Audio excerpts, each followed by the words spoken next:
writing. Sarah? Because I've tried writing on my iPad. Can't do it. This, I take Do you it. need a finger or do you have a stylus on the iPad? Good evening and welcome to the Township Committee meeting of November 28th, 2023. Ms. Brake, please call the roll. Committeeman Ciccarelli? Here. Committeeman Rue? Here. Committeeman Thompson? Here. Deputy Mayor Britting? Here. Mayor LaPani? Here. Administrator Ferrera? Here. Acting CFO and Treasurer Noon? Here. Attorney Willard? Here. Attorney Bernstein? Here. Thank you. Please stand and salute the flag, with me, please. Pledge allegiance to the flag of the United States of America and to the republic for which it stands, one nation, under God, indivisible, liberty and justice for all. Please be advised, with in accordance with Section 5 of the Open Public Meetings Act, Chapter 231 of the Public Laws of 1975, notice of this meeting was made by posting on the bulletin board at the Hillsborough Township Municipal Complex and notifying the officially designated newspaper that this meeting would take place at the Hillsborough Township Municipal Complex at 7:30 p.m. on November 28th, 2023. Our first order of business, may I have a motion to approve the Special Township Committee meeting minutes of November 8th, 2023. So moved, Mayor. Thank you. May I have a second? Second. Thank you. Roll call, please. Committeeman Ciccarelli? Yes. Committeeman Rue? Yes. Committeeman Thompson? Yes. Deputy Mayor Britting? Yes. Mayor LaPani? Yes, thank you. Our next step will be reports from committee liaisons, and we are going to begin with Committeeman Ciccarelli. Thank you, Mr. Mayor. First, from the Building Department, homeowners and contractors are reminded to contact the Building Department to schedule all inspections. All inspections require someone 18 years or older to be on site and have the permit documents handy for the inspector's use. It's the owner's responsibility to make sure all final inspections are completed and approved in order to close a permit. Again, it's the owner's responsibility. From the Engineering Department, the Engineering Department would like to remind residents that due to cold weather conditions after the rain and wet weather, that sump pump piping must be properly discharged. The township understands that using sump pumps is necessary during heavy rains. However, if the sump pump discharge ices the traveled part of the roadway, the township may ask that your sump pump discharge pipe be relocated from the roadway to avoid safety issues to the traveling motorist. It is acceptable for the discharge if it ices just the shoulder of the roadway, also known as the gutter, or usually 3 to 4 feet from the curb.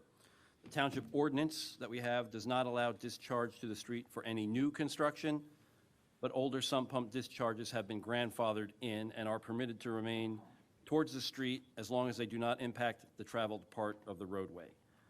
Ice located in the gutter of the roadway is the only location that is permitted. So with coming cold weather, that's important to know.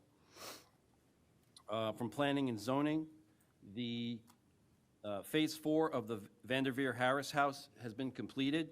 New storm windows have been installed, and we are getting closer to having the restoration being completed for future use. So we did a tour of this, I don't know, 6 weeks ago, and it's, there's a historic aspect to the house, and the Planning and Zoning Department's been managing the retrofit of this building, so it'll be a nice piece once it's completed. Public Works Department, they're in the middle of the leaf collection program. Many sections of town have already received one pass, with another anticipated during December. To help speed up operations, place the leaves at the curb, running the length of the property, as shown on the right side there, as opposed to a big pile shown on the left. The machines operate like a vacuum, and one large pile actually takes longer for the crew to vacuum up. Takes longer than the lines as shown on the right. If you would like to drop leaves off, the Auten Road site is open and accepting leaves on Saturdays from 7 to 3 p.m. through the months of November and December. So please look for updates to the leaf collection schedule on the Hillsborough Township website, our Facebook page, and also in the e-news. And lastly, I'd like to talk about the League of Municipalities Conference. Recently, I, along with many Hillsborough Township Department leads and employees, attended the New Jersey League of Municipalities 108th Annual Conference in Atlantic City. The event was 3 days of valuable experience, meeting a variety of service providers and vendors and attending many continuing education sessions and seminars, which helps in renewing certifications of our employees and the licenses. There was a variety of topics, including retaining downtown retail and businesses, public safety, stormwater management, risk management, and relevant topics for every department. So we had a pretty big contingent. Our own David Coyce from the Planning and Zoning Department presided over the New Jersey Association of Planning and Zoning Officials annual luncheon as the outgoing president of that organization, and he officiated the election of Hillsborough's own Zuzana Karas as the incoming secretary. So I want to thank all who spent the time away from their families and attended the league conference, and hopefully they found it as rewarding as I did. It was my first time, and there's just so much information that is involved in running the township, and that's really was a big source. And that's the crew up there, or most of the crew, about half of the crew that went. So it's you'll see that picture, I think, in Mr. Britting's, Committeeman Britting's report. Thank you. You're welcome. And plenty of chip clips to grab, too. Yes, that's a giveaway. Is like a flag. Very good. Committeeman Rue. Thank you, Mayor. From the Recreation Department, the Parks and Recreation Department has a tribute bench program that allows members of the community to donate a bench within Hillsborough's park systems to honor and pay tribute to loved ones. The cost for the bench is approximately $1,500. For more information, please see the Hillsborough Parks and Recreation website. The Hillsborough Parks and Recreation Department is collecting new pajamas for local families in need. All sizes are needed, from infant to adult. A donation box will be located in the municipal building in the hallway leading to the library. In addition, you can bring your donation to the tree lighting on Friday, December 1st. Santa's mailbox is back. The mailbox is located inside of the municipal building in the hallway leading to the library. The Hillsborough Recreation Department will have sample letters out next to the mailbox, or you can download and print your own from the Recreation website. Be sure to put your letters in the mailbox by Thursday, December 7th, and you will receive a response from Santa himself. Don't forget to include your address and write neatly. No postage is necessary. Excuse me. From the Social Services Department, they would like to extend its thanks to the Hillsborough's girls soccer team, the Hillsborough Education Association Pride Committee, and the Hillsborough High School girls field hockey team for their generous monetary and product donation to the Hillsborough's Community Assistance Network, the food pantry. Since the holidays are approaching, these donations will help the CAN, Hillsborough Original Food Pantry for 40 years, continue to give back to Hillsborough families in need. Donations are still needed for the CAN's holiday program for distribution to local families in need. They are especially looking for the following items: socks, underwear, toddler to adult sizes, hats, gloves, cereal, paper goods, especially toilet paper and paper towels, laundry detergent of all varieties, dish soap, men's and women's deodorant, and feminine hygiene products. Items can be dropped off at the Social Services Office in the municipal building. That completes the report, Mayor. Thank you, Committeeman Rue. Committeeman Thompson. Thank you, Mayor. Just one thing for me this evening from our police department. They are holding their annual movie night toy drive on Saturday, December 2nd. This event will take place at the Hillsborough Cinemas, and proceeds will support foster children and families throughout umbrella.org. The feature films are The Grinch and Christmas Vacation. The price of admission is one new toy per guest. Both movies start at 5 p.m. The Grinch will be available in 2 theaters, and Christmas Vacation will be in 1. There's limited seating available, so please RSVP via Evite or use the QR code shown on the flyer on the Hillsborough Township Facebook page and website, and up on the screen now. From 3 to 5 p.m., complimentary pictures with Santa will be provided by Memories with May Photography. Starbucks will be providing complimentary hot chocolate from 4 to 6. There will also be free cookies. The Hillsborough Cinemas will have food available for purchase at the concession stand. For those who cannot attend but would like to donate toys or gift cards for the event, a toy bin is located in the police department lobby here at the municipal building. And also during the event, the police will be raising funds for the Eck family. Both 5-year-old Adeline and her father Ed are currently fighting a rare genetic form of brain cancer. Feel free to donate to the GoFund or bring your donation to movie night. For any questions on the event, please contact Hillsborough PBA 205holiday@gmail.com. And thank you to our police department and the Hillsborough PBA for organizing that. Thanks, Mayor. Thank you. Deputy Mayor Britting. Thank you, sir. Good evening, everybody. So first, from the administration and the clerk's office, If your organization is hosting a raffle, including a basket auction, a 50/50, door prize, or other drawing, please apply for a raffle license at least 30 days in advance. So this is a very specific update here.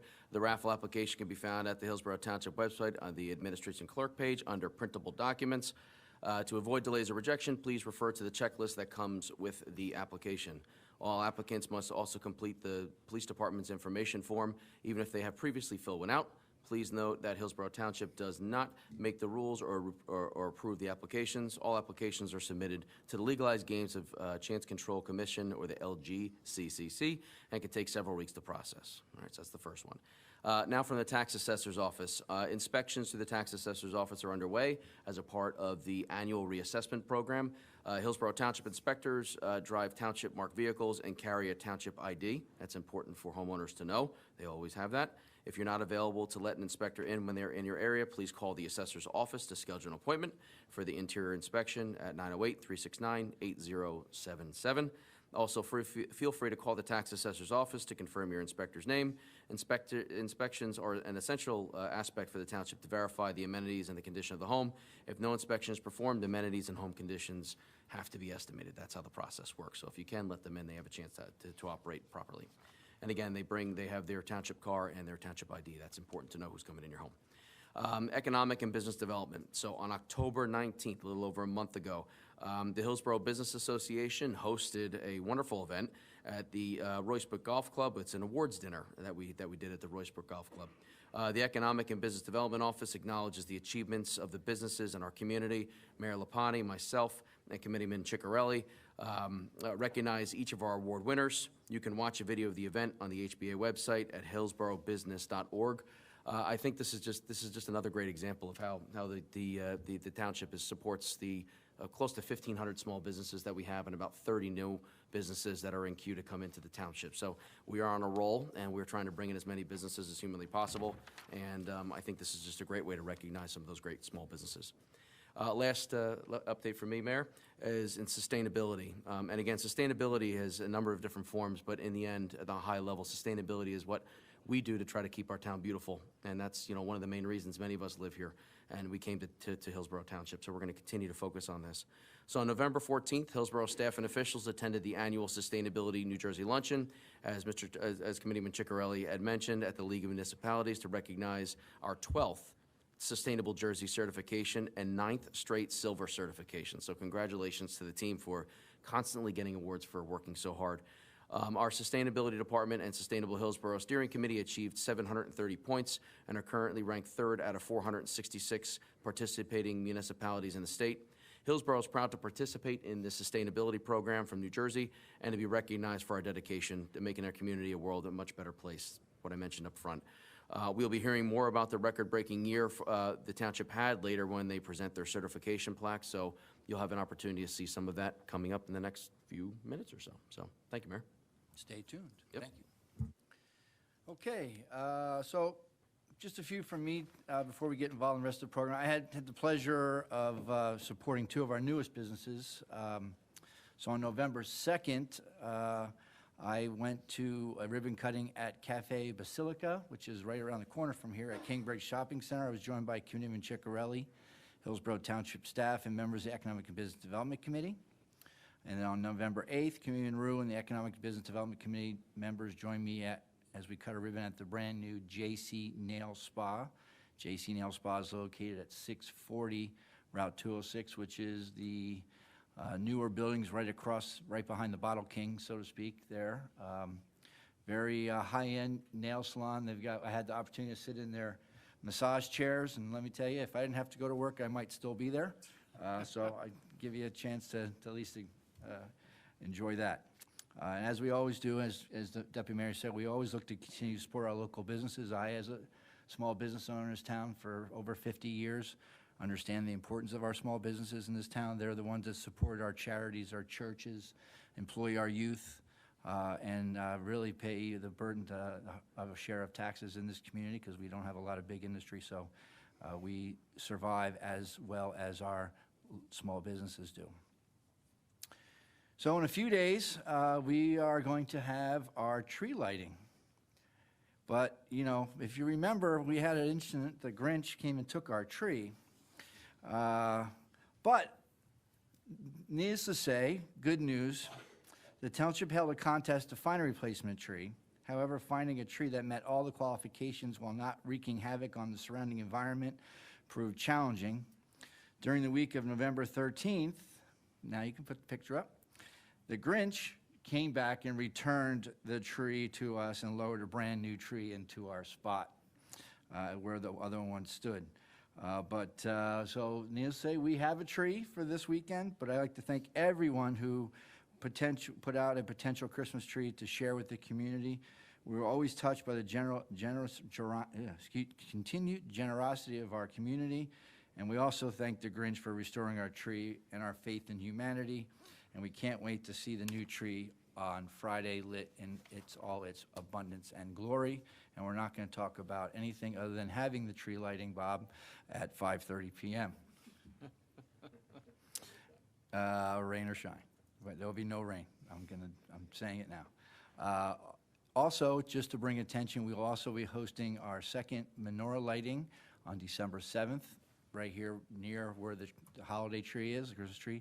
That'll be at 4:30 p.m. at the municipal complex. Admission is free, and we welcome all those who'd like to attend. So that would be on December 7th at 4:30 p.m. As always, you can stay connected with all events and more via the Wednesday Mayor's e-News and Thursday's Experience Hillsborough Bulletin. Be sure to follow and like the official Hillsborough Township Facebook page, Twitter, and Instagram. Tune in to TV 29 and the Hillsborough YouTube channel, and sign up for Hillsborough Alerts for traffic and emergency notifications. So that's all I have for announcements right now.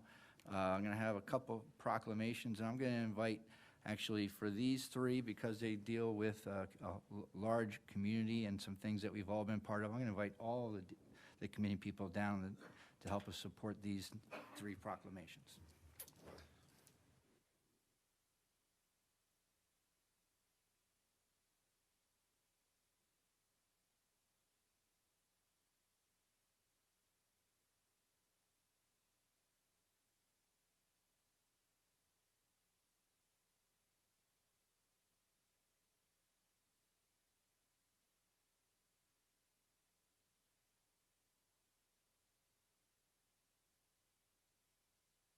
Can you hear me? Okay. I'm going to ask Mary and Joe Riccardi to please come up.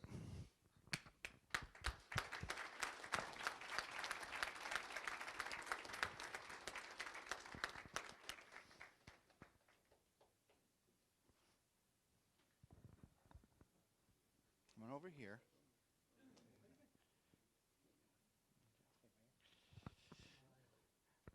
So Mary and Joe Riccardi, if you don't know them, they have selfishly served the Hillsborough Junior Raiders for 28 years. That's a long time. It's almost as long as I've been in Hillsborough. No. The Hillsborough Junior Raiders started in 1995 with just football and cheer. Through their hard work of Mary and Joe, Hillsborough Junior Raiders added flag football, competitive cheer, track and field, girls lacrosse, field hockey, and co-ed flag football. After almost 3 decades of providing unwavering support in countless hours, early mornings and late nights, Mary and Joe have decided to retire this year. I think that's pretty good.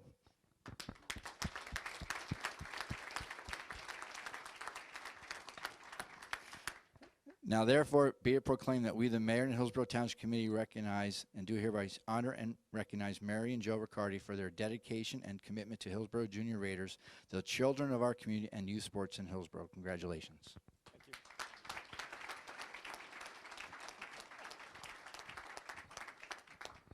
Why don't you go ahead? They're men of many words. You know, Salty Joe has a lot to say typically, and Mary usually keeps them in line. So we do appreciate all that you have done for everyone. There's a lot of people here that have participated with you. If you guys could all please come up, we're going to do a group photo. But thank you very much for 28 years. You'll be missed sincerely, and you know the Salty Joe Cafe will continue in your absence. But thank you for all that you guys have done. And if everyone can please pop up for the picture, that would be appreciated. Thank you.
All right, so our next proclamation, we'd have our representatives from our Hindu community come on up.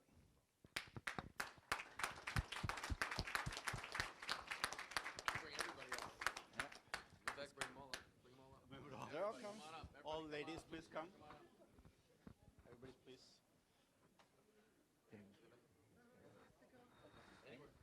Take it. Spread out. Come on in.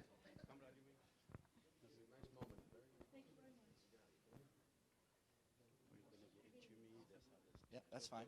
I'm going to read, and then we're going to put the ladies in the front here. The short people, shorter. Yeah. All right, so I'll read this, and we'll squeeze together for a picture in a minute. Hinduism is the third largest religion in the world with millions of followers in the United States, including many in Hillsborough. The practice of Hinduism seeks to promote unity among all dharmic communities, increase awareness of the heritage values, and educate society of issues affecting the Hindu American community. During the month of October, the history, traditions, achievements, culture, and contributions of Hindu Americans are recognized and celebrated. Hillsborough embraces the diversity represented in our communities and seeks to afford all residents the opportunity for to be better understood, recognize, and appreciate the rich history and shared experience of Hindu Americans.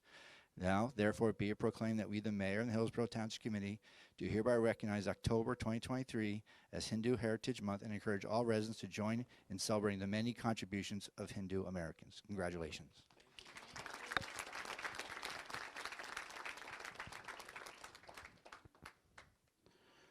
Wow. Today is historical day. We all Indians, Hindus waiting for since years to recognize Hillsborough Township Hindu Heritage Month. A lot of people don't know what is Hindu heritage. We carrying over from our country here peace, happiness, love, and harmony. Our core value is love your neighbor, love your family, love your state, love your country, and love whole entire world. We all pray for everybody in this earth become happier, healthier, and wealthier. In this country, we hear since 3 generations, particularly my family. My father-in-law is Nattu Patel here since 45 years plus in Hillsborough. His daughter, Seema, my wife is here, that's the 2nd generation. And my son, he born in Hillsborough, and he is the 3rd generation. So we are in Hillsborough over 45 years and carrying over our core values. We still speak our languages, yet we all learn English. We carrying over our clothes, bhusha, and there's a 3rd one is bhojan. We definitely, most of people is vegetarian. We're carrying over those 3 core values here, and we always pray for every world become peaceful and happier, wealthier, and oneness. Let's give us 30 seconds to world become peaceful. We're going to say together, Om Shanti. Om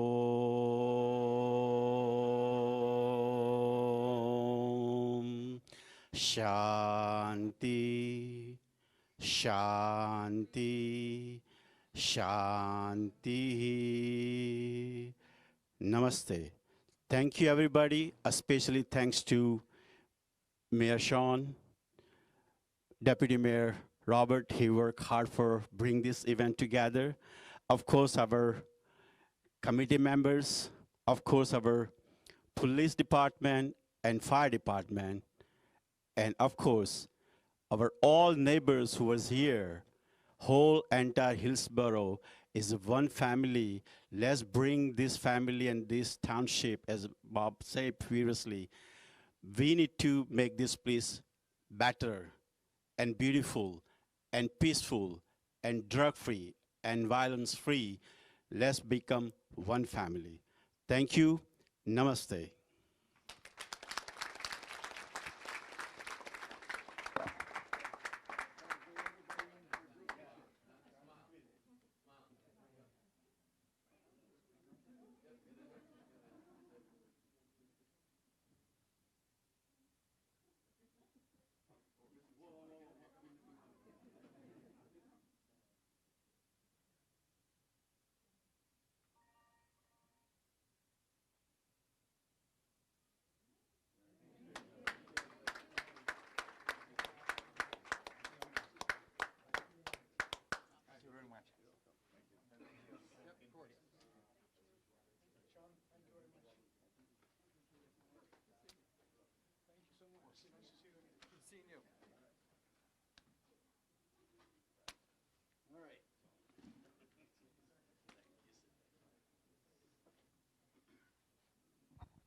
All right, I know there's a big group in the back, so the Hillsborough Soccer Club, please come up.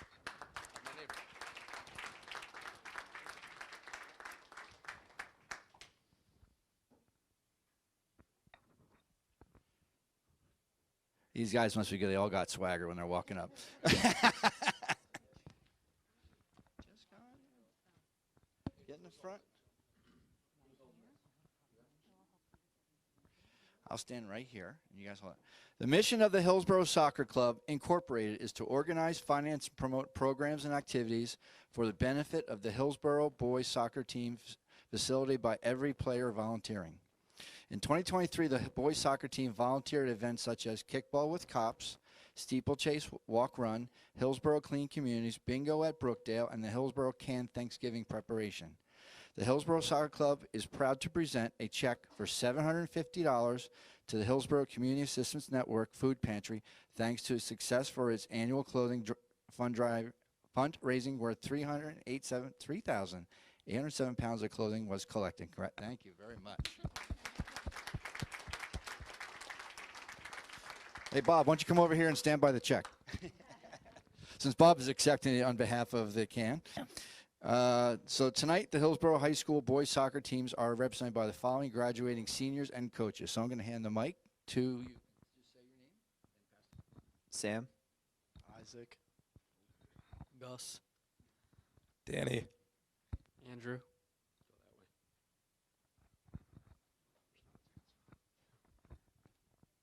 Debbie. Marianne. Antonio.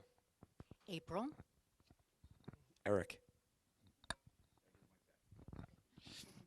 Now, therefore, it be clear that we, the Mayor and Hillsborough Township Committee, do hereby commend the Hillsborough High School boys soccer teams and the Hillsborough Soccer Club for their volunteerism, community service, and generous contributions to the Hillsborough Community Assistance Network. Thank you very, very much.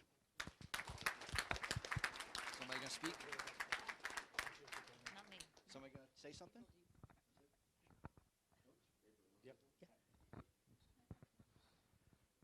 First, I'd like to thank the mayor and the township committee for this recognition. This isn't possible without the effort of our parents. The parents in our organization are tremendous. They've facilitated these opportunities for the boys to go throughout the community. All the parents in our organization have supervised those events and set them up, namely some of the parents, Mrs. Manrique, Mrs. Wasserman, Mrs. Ravioli, Mrs. Fuller, Mrs. Lockburner, have all orchestrated that. Tremendous effort on their part. And then, of course, there's the boys who go out into the community to serve the community. And I'm very proud of them and their efforts and how they represent us and themselves throughout the township of Hillsborough. So thank you.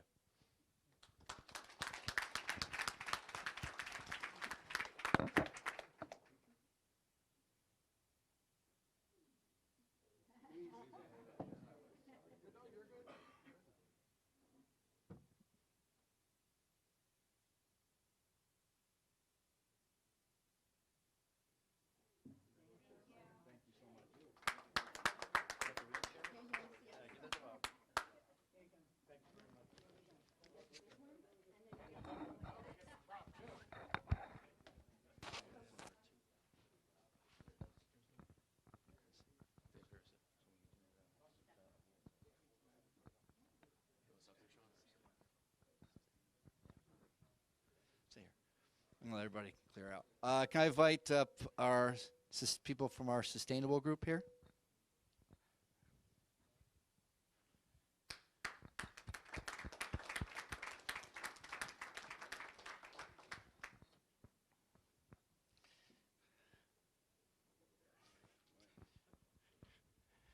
Here you go. You can hold that.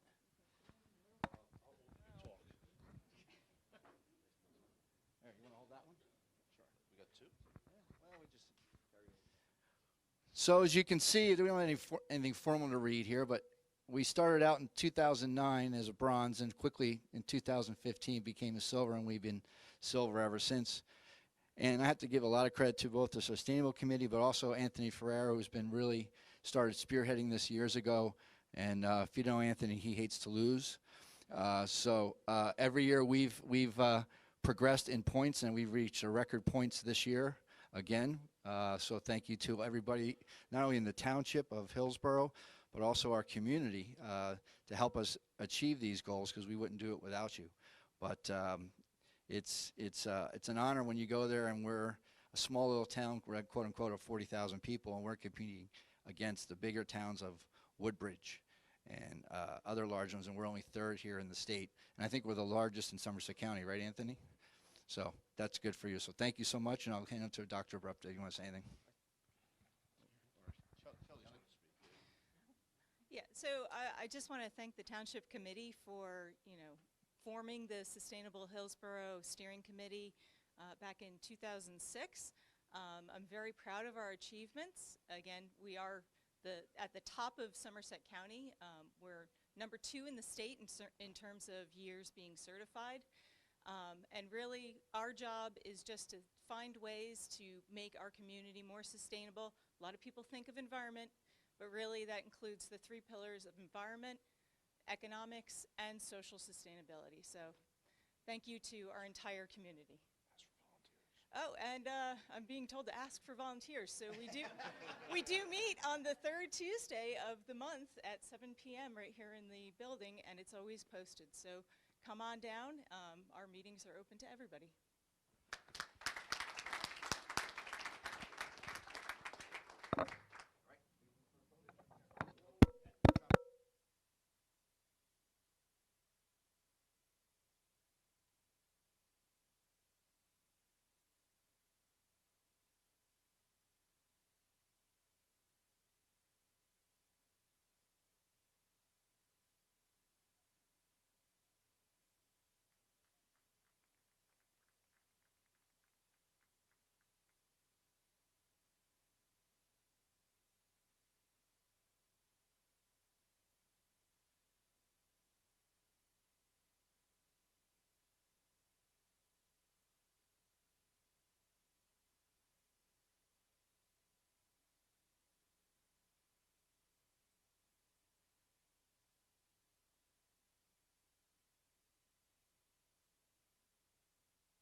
Can I have the Adams Racers here?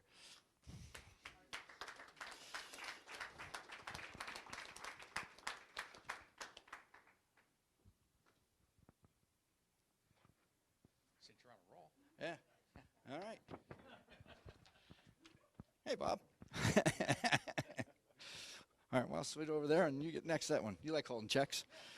Adam Racers, community of enthusiasts who come together to celebrate model aviation. We are hobbyists who dream, design, build, and fly model aircraft of all sizes, for fun and competition. We do this because we enjoy the company of fellow enthusiasts, we love flight, and we want to see participation in our hobby grow. Every year in February, we have a swap meet here at the Municipal Building, and we donate a portion of the proceeds to the Hillsborough Community Assistance Network, as can. We are pleased to present and be here today giving this check donation of $250. Our next swap meet will be on Saturday, February 10th, 2024, and everyone is welcome to attend. If anyone who is interested in model aviation, please reach out to us. We can be reached via our club Facebook, Adam RC-ERSs.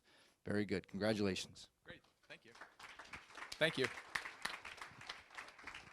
Anything to say? All right. So if you like to fly planes, come some of these guys. Thank you. We got to take a picture, Bob.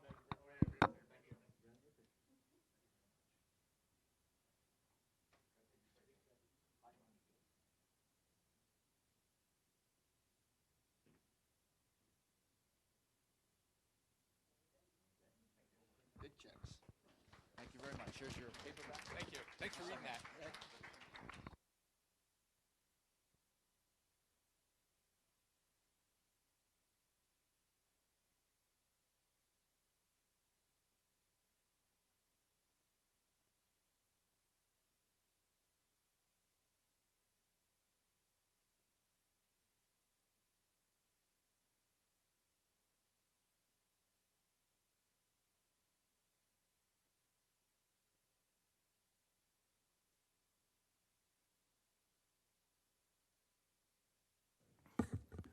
All right, so we will have a presentation from our Rapid Community Health Assessment Program and presentation. We're going to find you a mic. Yeah.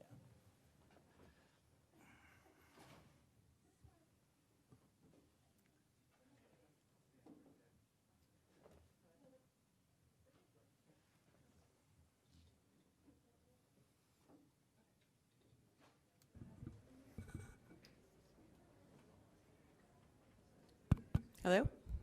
Hi. My name is Robin Vlamis, and I am a local health outreach coordinator with the Health Department under Siobhan Spano's guidance.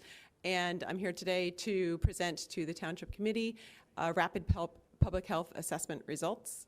You can bring up the presentation. So we receive funding from the CDC through the New Jersey Department of Health. Have received this grant funding for the past several years, starting in December 2020. The purpose of the funding is to support local public health and in particular to help prevent and manage infectious disease spread throughout Hillsborough. Next slide. So as part of the grant, we are required to conduct a public health assessment, which means looking at the town and determining where we want to focus our efforts. We conducted this from April to September, and our focus was on infectious diseases, specifically COVID-19, flu, RSV, tick-borne disease, and other local health disparities. We partnered with the Hillsborough Health Collaborative, which is a group of key community leaders, township employees, nonprofit groups, faith leaders, concerned citizens, that meets monthly to identify and address health issues in Hillsborough, as well as Sustainable Hillsborough and the Mayor's Wellness Campaign. And really the goal of this assessment is to define and categorize the populations that are disproportionately affected by these infectious diseases, create a community demographic of Hillsborough, describe those health disparities and impacts of COVID-19, flu, RSV, and tick-borne disease, and then develop a list of community agencies that can help support these priority populations. So to do this, we reviewed a variety of secondary data sources, like the New Jersey Department of Health website, census.gov. We created and distributed a community health and wellness survey, conducted various interviews and focus groups with key stakeholders, community informants, and priority populations. We analyzed our quantitative and qualitative data and solicited feedback from all of our partner groups and updated our findings. The public health assessment has to be updated every year, so this is the third time we've done this. So based on all of our data gathering, we identified numerous priority populations that are detailed here, those at economic disadvantage, so in other words, low-income population, low-wage workers, certain age groups, senior citizens, babies and children, and their parents who might be more susceptible to those diseases, people living in congregate or substandard living situations where you might have crowded housing or in long-term care facilities, for example, people who have difficulty accessing information or technology or have low literacy or limited English proficiency might have more difficulty making an appointment to book a vaccine appointment or finding out information about their health online. People who live in isolation, either cultural, geographic, or social, so they might not have transportation, live alone, or they're homebound, have mental illness, etc. We identified 2 census tracts that were had higher rates of poverty, higher rates of lack of access to preventive care services, and lower rates of having insurance as well that we want to focus on. People with certain health conditions are more likely to develop severe cases of flu, COVID, and RSV, those with chronic health conditions or living with mental illness or substance abuse, for example. People with challenges accessing health care, either uninsured or underinsured, or those who have difficulty accessing health care for example, if they don't have a car and can't get to a clinic or a doctor. People at high risk for severe illness, like senior citizens, pregnant women, people with underlying health conditions or are immunocompromised. People at high risk for infection, these are people who are frequently interacting with the public, especially people who are sick, like frontline essential workers, healthcare personnel, emergency responders, et cetera. And lastly, long-term care residents and staff who are working with seniors, and we know these facilities tend to have infections that can spread easily. So just a quick recap of COVID, flu, and RSV. We know that they can cause mild illness, but also cause severe illness. Some people are at higher risk, like seniors, babies and young children, pregnant women, and people with underlying health conditions. So we have developed an action plan to help prevent and manage the spread of these diseases. We've been hosting COVID and flu vaccine clinics, about 2 per month. We've been sharing information with residents about how to get the RSV vaccine, as well as coordinating vaccines for homebound residents. We've been conducting infection control training at long-term care facilities and distributing prevention messages through a variety of channels, through our health collaborative partners, the mayor's e-newsletter, the schools, Facebook, the digital display board, and at community events. We've also been distributing COVID home test kits to populations who have trouble accessing them. Yeah, I guess so. I was just going to point out the picture. That is Mary, that was Mary, our public health nurse, vaccinating Nick, environmental inspector.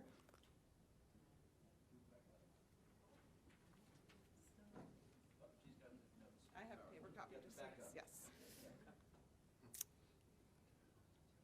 I'll move on to ticks.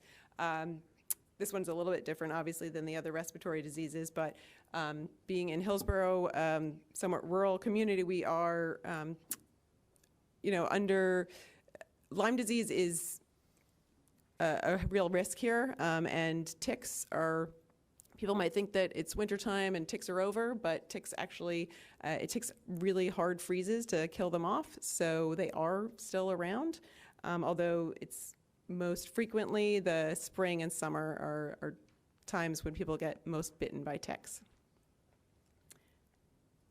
In addition, our pets can be affected. Dogs and cats can get bit by ticks as well. Populations especially infected include adults and children who spend time outdoors, working, hiking, or playing in grassy and wooded environments. In terms of our actions, we are planning to update the health department website with more information on how to prevent tick bites and how to remove ticks. And as well as work with the Department of Public Works and Recreation to post prevention signs at outdoor spots where ticks are common, like walking paths and trails, and distribute prevention messaging through various channels like the schools, mayor's e-newsletter, Facebook, digital display board, etc.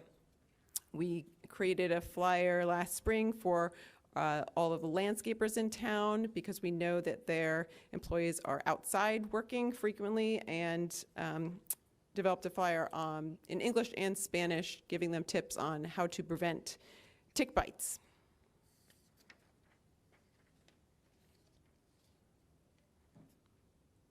So overall, our plan is to improve access to testing, vaccines, and disease monitoring by distributing COVID home test kits, distributing information about local testing and vaccine access, coordinating vaccine access through clinics and home visits, using CDRSS, which is a statewide database for infectious disease monitoring and investigation, doing community outreach, updating our resource directory and promoting linkages to primary care and support services, distributing health education materials through diverse channels, tabling at community events, and improving communication about existing resources and services.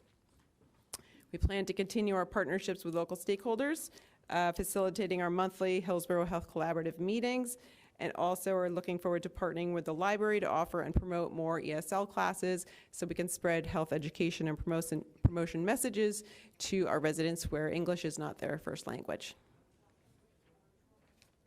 Thank you so much. Happy to answer any questions you have. Thank you, Robin. Just one for me. Can we get a copy Yes. of your presentation? Yeah. Yeah, so, Rob, we apologize. I'm looking at the beautiful presentation that you spent time on here, because we can see it here on the laptop, but it's not here.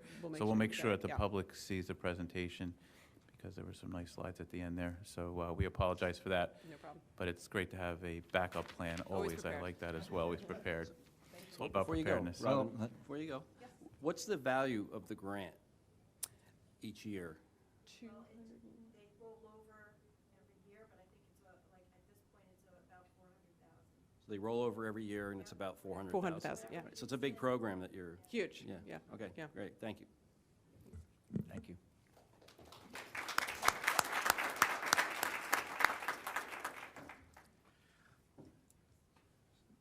That concludes our proclamation and presentations for this evening, so we'll take a 5-minute break here on our, whatever clock time that says, that 5 minutes, because I can't see it.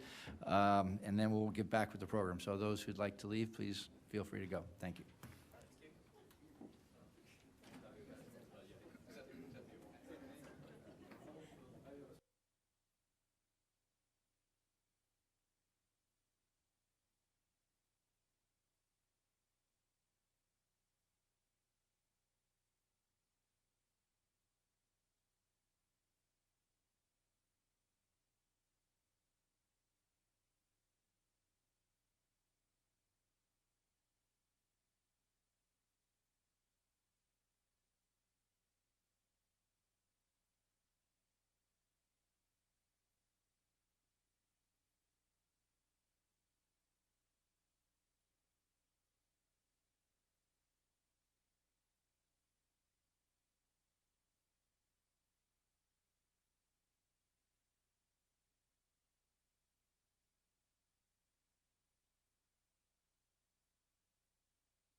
started? Okay, we're going to continue. Welcome back to the balance of our meeting this evening. We will move on to the consent agenda. Do I have a motion from anyone to take any of these consent 1 through 27 separately? Mayor, I want to take numbers 1, 2, and 3 out separately. Okay, we have a motion for 1 through 3. Do we have a second? Second. Okay. So we have motions for 1 through, any comments from, may I have a motion to approve consent 1 through 3? So moved, Mayor. Second. Any comments from the dais? Mr. Ferrera? Thank you, Mayor. First, on consideration number 1, just want to welcome the hiring of Vaughn Colva as a seasonal public works worker. Also wanted to thank both our health director, Siobhan Spano, and our health educator, you heard Robin Vlamas speak, and also our HR manager, Harriet Fencer-Good, for being here this evening and supporting both Kinga Udomsky and Anita Prasad, the 2 additions to the health grant that you just mentioned a little while ago. I don't want to speak on behalf of Siobhan, but I will. We're thrilled to have both ladies join our team, coming with exceptional background. You had a chance to meet them before the meeting. Anita with nurse practitioner, and also Kinga getting her physician's assistant, both extremely skilled and exceptional students back in their school as well. So we're super happy to have them on board and be a part of the hard work that was just mentioned a little while ago. So I want to welcome to the team and to Hillsborough, and we're very happy to have you both. Thank you. Anyone else? And also, I believe this was all being paid by that grant that we were just talking about, correct? That is correct. So, welcome. And we have a first and a second. May I have a roll call, please? I'm sorry. Any comments from the floor on consent agenda 1 through 3? Seeing none, roll call, please. Committeeman Ciccarelli? Yes. Committeeman Rue? Yes. Committeeman Thompson? Yes. Deputy Mayor Britting? Yes. Mayor LaPlante? Yes, welcome, and you can now leave. Congratulations. Thank you very much. Congratulations. Mayor, they'll be back to work early tomorrow morning. That's right. So. So, we'll stay late, you come early. All right, we'll continue on our resolutions. Leftover will be consent agenda 4 through 27. May I have a motion to approve 4 through 27? So moved, Mayor. Thank you. We have a second? Second. Thank you. Any comments from the dais on any of the resolutions 4 through 27? Seeing none for right now, we will then move to any comments from the floor on consent agendas 4 through 27.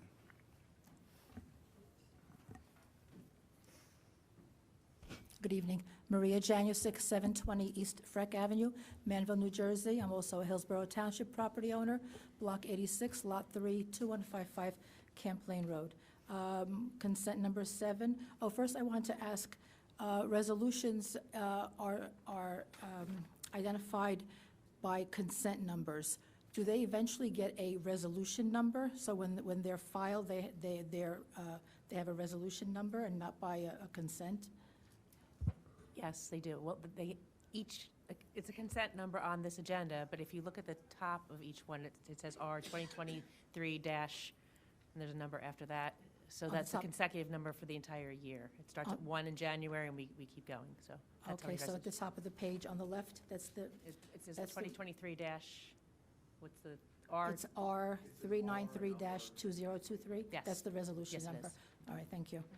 Consent number 7, resolution granting permanent status to Sergeant Christopher McMinn effective November 23, 2023.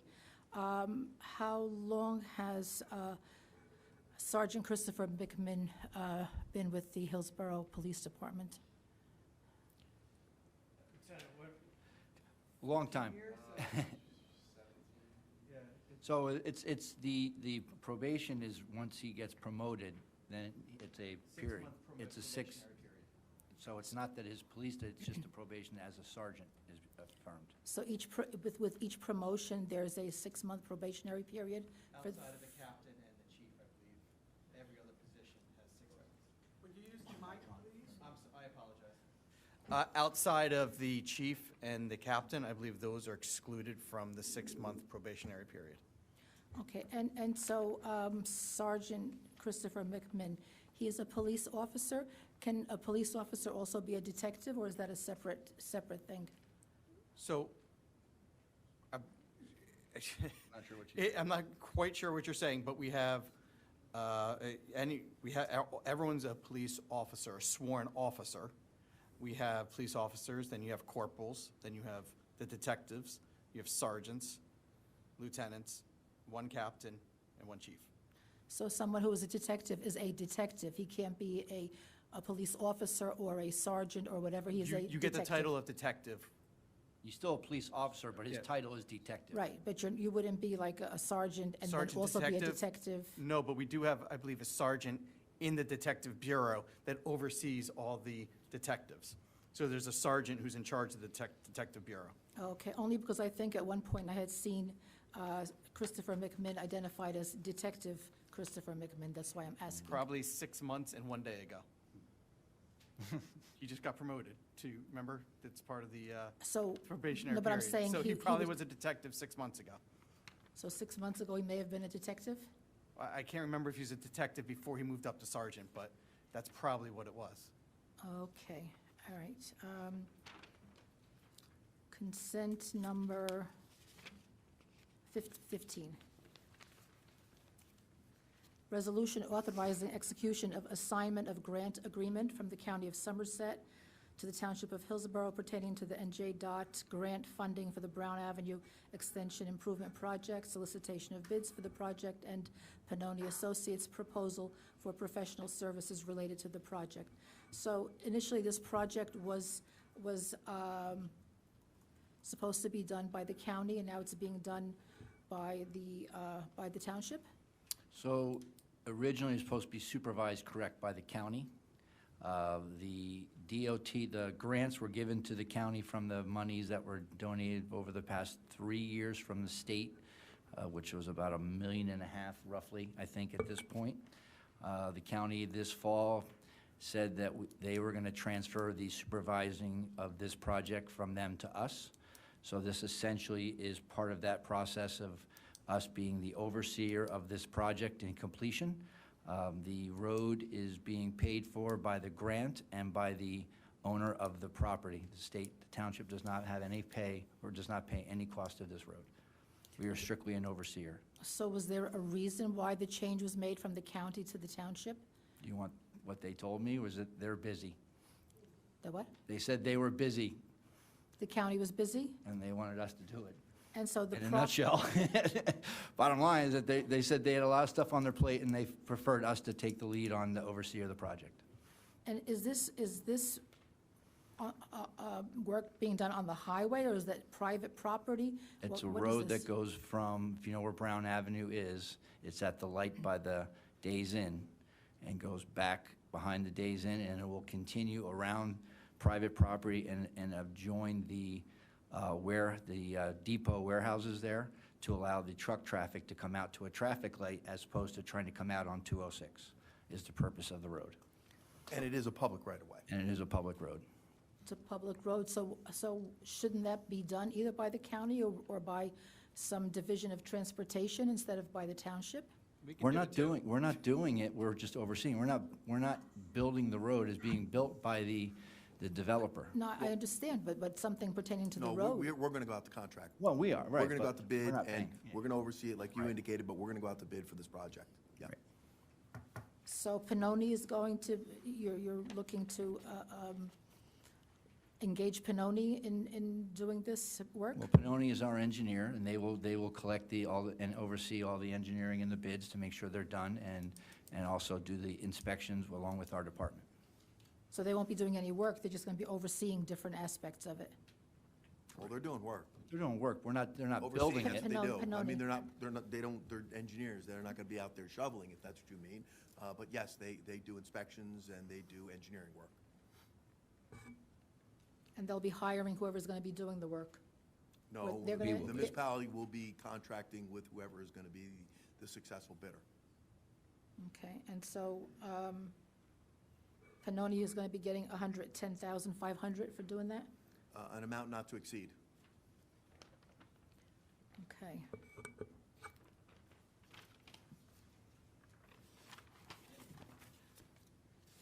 Consent number 17, resolution of the Township of Hillsborough authorizing and ratifying the circulation of a preliminary official statement and final official statement in connection with the sale of the township's bond anticipation notes in an aggregate amount not exceeding $13,395,000 and approving a continuing disclosure certificate with respect to said notes of the township and authorizing and/or ratifying other actions in connection therewith.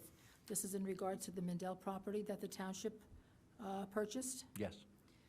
And so it talks about circulation of a preliminary official statement. Where is this circulated to? I think that just is the preliminary to ask for bids for the bond. To potential investors. Right. Is what? I would think to potential investors, but I'm not bond counsel, but I think that's where it goes. It's going out to market. So it goes out into the pub where, who? Goes out to bid. Goes out to bid for bonds people that would want to take on this note and would be competitive, just like everybody else. Okay. And then there's an official statement in connection with the sale of the township's bond anticipation. So what is happening? There are currently bond anticipation notes, and that's going, and what is happening with all of this? I mean, you're circulating a preliminary official statement with the sale of the township's bond anticipation notes, approving a continuing disclosure certificate. So what does that mean with respect to the said notes? Are you asking how bonds work? I'm just trying to understand what you're looking for here. Yeah, I'm trying to, So the way it I'd is, like an explanation. municipalities or the federal government or state government or county government can put out bonds and have the public, so to speak, or anyone invest in bonds as a way for us to borrow money to pay for items. So at first you do an anticipation notice saying the township anticipates to borrow $13 million. Okay? And then eventually you actually go out and bond for the money, you get rates, and we borrow the money, and then you have to pay it back.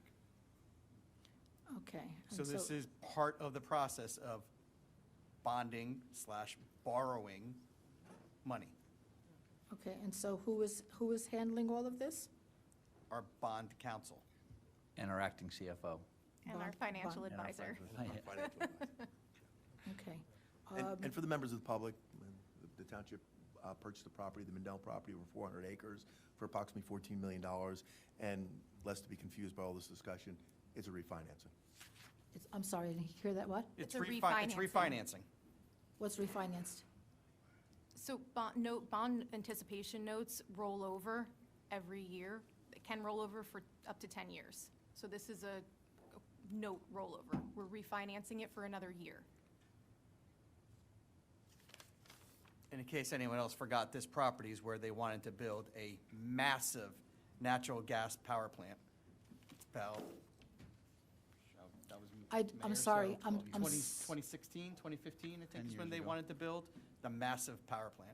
No, I'm sorry, I don't recall that. I was at meetings, and when we had asked, why is the township purchasing this property? And that answer- 2016. That answer was not given. Well, that's not why we bought it, but in 2016, there was a massive power plant proposed on that property. Eventually, the individuals that wanted to build that power plant walked away from that project. But that does not mean that someone else wasn't eventually going to come and try to build there. There was other developers that were certainly eyeing that property, but luckily, we were able to purchase it and stop it from being warehouses, houses, power plants, and Lord knows what else some developer would come in and try to build there. Well, then you could do that with every piece of property in Hillsborough and say, well, We could. we don't want, so this is a big burden But on, luckily- this is a big burden on the taxpayers of Hillsborough. So would a You're natural talking gas $14 power million. plant, so would a warehouse, so would And that's what's anything- going on right now. We've got Yes. warehouse applications right now. And that's This is what you just goes said. on. You made a great point. It's an application, not approved, an application. right. Luckily, they never went out to application because even more interesting, when a power plant wants to get built, they can circumvent half the approval process in municipalities and go right to FERC and other federal properties to go ahead and build without our consent. So luckily, that didn't happen, and we got ahead of the game, and we were able to purchase a property to stop warehouses, houses, power plants, and again, Lord knows what else there, so. Right. Happily, we did this, and we've already discussed all this, and all this is to do a bond anticipation / refinancing. So it's very simple. I'm sorry, I didn't bring this up. You're the one who stated that I you did, saved, 'cause you this is saved such it, an you saved it from important- a we did, we power saved it. plant. And I remember being at a meeting when this was discussed, purchasing it, and there was really no good reason given other than that the township will have control of that property. Well, Yes. the township can buy every piece of property then in Hillsborough, so they can Well, have you control. I don't think that would be control. reasonable. And this is a Can't really do that 14, because this is a as $14 million as part of burden bonding, you have to on the actually- taxpayers. You have to actually show that you can pay it back. So we can't buy every piece of property. Right, That's being right, facetious. right. So, however, environmentally sensitive properties, properties that could cause issues in the future if we're not protected, those are important to go out there and purchase. You have something I else think you we want can to ask? agree on that. There are a lot of properties that are You have another environmentally question? sensitive. Ms. Well, Ms. because I Janczek? would like to respond to Committeeman Thompson's statement. There are a lot of environmentally sensitive properties that are right now before the planning board with really horrendous applications for humongous warehouses and stuff. Yes. So why don't we buy all of that? Well, you have to remember They have one to be- important they'd thing. have They to wanna sell it. They what? They'd have have to to wanna want to sell sell it, and you know that. So can we please move on? The Mendel family wanted to sell, and luckily, we were able to purchase. And that was, what was the value of that property? Next question, We next. talked about that Okay, years ago. all I right. don't have it in front of me what the Yeah, value of the yeah, property yeah, was. well, But I that can was- assure you, a natural that gas was- power that plant was- being that was an- being that built was there an issue is a lot also. more than $13 million. That was an issue also. Any other questions on any of the resolutions, Ms. Jansen? Yes, yes.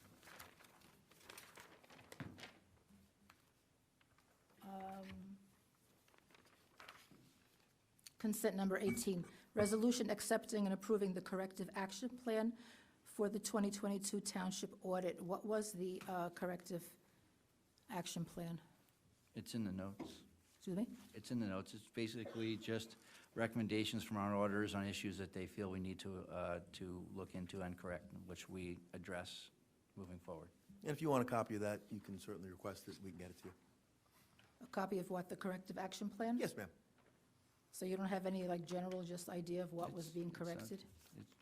Sure, we do. We have it right in front of us, and you can have a copy. Every municipality gets it every year after every audit. It's not subject to just Hillsborough. Is it already on the website?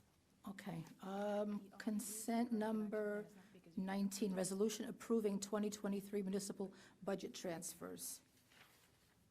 So there are transfers here, and then there is on consent number 20, resolution amending Resolution 386-2023, approving 2023 municipal budget transfers.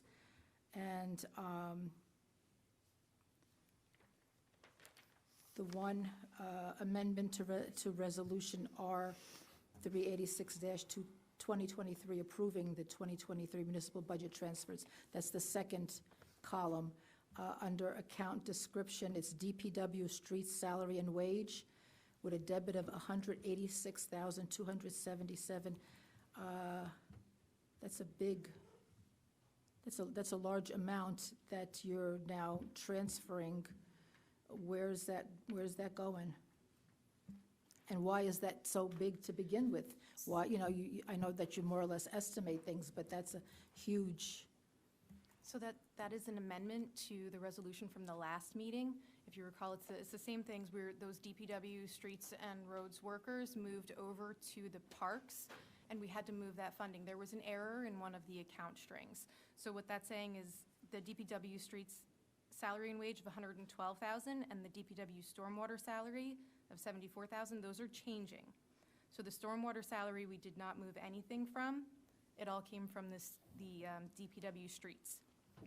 And it all went to the same that we were talking about at the last meeting, the parks. It went where?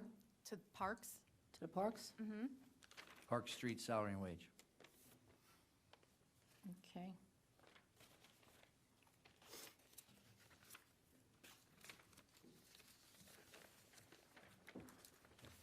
And consent number 25, resolution authorizing the purchase of 1 Dodge Charger and 3 Dodge Durango police vehicles through the New Jersey State contract. So it looks like the price of the Dodge Durango is $59,532, and the Dodge Chargers are $49,646. Is that the best prices you could get, or is this just because you're going through this contract and dealing with this agency? That's done through state contract. That is all negotiated via the state of New Jersey, and everyone uses that because it's just facilitates the way, and It's a what? You buy in a cooperative. you're buying through a co-op, through the state. It's all, it allows the municipalities to purchase without necessarily having to go out to bid, because it's all been done prior, and these have been numbers that have been set as an approval. Am I simplifying it enough? Bottom line is we have a qualified purchasing agent. Our qualified purchasing agent looks at the options for purchases, and the qualifying purchasing agent determined in this particular case that purchasing through the state contract was the best value for the municipality. Does anybody ever look to see if, I mean, these are pretty high prices. Anybody look to see a comparison? if You're you not could going to get them, somewhere you're not else? going to get them cheaper, fully This is loaded the for best price police for use. the vehicles. Okay. Remember, they're fully loaded for police The use. state has larger buying power than we do, and the state goes out to bid for these things, and this was through a state contract. Okay. And they're about 2 to 3 years behind delivering these vehicles, too. We are getting to a point where it's becoming concerning, the amount of time it takes for these vehicles to get back to us. And are these vehicles replacing existing vehicles? Some, and some are adding to our fleet. All right, thank you.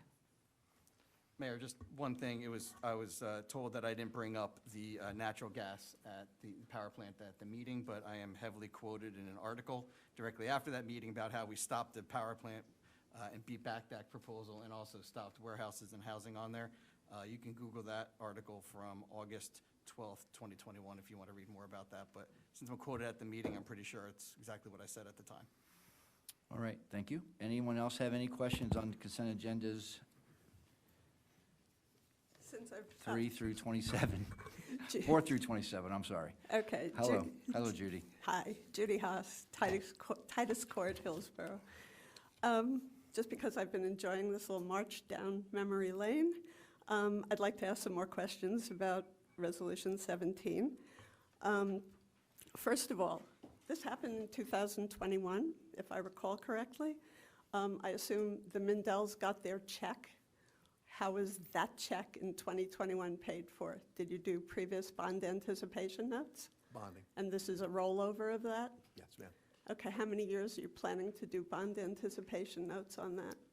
I would need to talk to our financial advisor and see what we can do there. I believe the committee it's a conversation with the committee, the Technical goes around. bond counsel and the financial advisor. We can do a maximum of 10 years. Okay, and over the last couple of years, when rates were low, they recommended bond anticipation notes instead of a full bond? I wasn't here at that time, but I... Actually, See, I wasn't here, excuse. Actually, I at the like it. time we went to bond, the rates had just started to go up. Okay. They weren't at the low rates that we had had prior.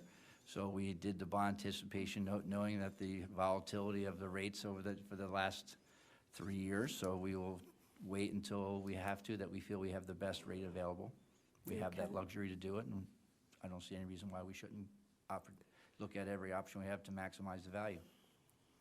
Absolutely. And speaking of maximizing value, do you recall what the cost per acre was on that property? Well, you can do I the math. don't, but it was over 400 acres. 450 acres into that. 432 divided by, $14 million divided by 432 is 33,000 roughly, Okay, you which is answered your looking own like a question. very good buy right now, especially tonight. Excuse me? $33,000 per acre for the Mindell tract, where there formerly was a proposal for a, thank you very much, a massive natural gas. So you're saying it Power was a good plant. value? Is that what you said? I'm saying it was a wonderful value because It's- it wasn't based on hypothetical values. It wasn't based Well, on it was- highest it and was- best It was use. discounted, actually, the appraised value was much higher than that, but the Mindells at the time they had a buyer to buy just a piece of it, and we said we would buy the whole amount, and they were anxious to get rid of it and get out, because they were all in their 80s. And they said, we'll take the wholesale lot at a discounted rate to be done with it. So, to be honest, it was actually appraised at a much higher rate. And there was And you lot of- negotiated it down. And you They were negotiated it down. They were willing to negotiate, yes. And the other Okay. thing too is that Fair. the environmental constraints on that property are numerous. The part that's, was the most beneficial was where the pipelines were. There were for- pipelines on the property. Well, there's Wow. pipeline, This really is a march down, Well, down memory lane. About Go half on. of it is, there's about a third to Pipelines, half yeah. is wetlands and Yeah. restricted areas that couldn't be built on anyway. Yeah. So, yes, the 33,000 an acre of the whole, but there are some land that is much less in value and some is much more. But you still own all of it, We own all of it. in fee simple. Excuse me? In fee simple, without green acres, without. Yes, ma'am. right now, yes. Okay, right now, are you planning to do something else But with that's it? how it's owned right now. You asked how we own it, and that's how it is. Okay, but are you planning to do anything with it? We haven't decided. Is it being farmed? Is it being Yes, it was being farmed the last 3 years. by a lease Yep. agreement? Yep.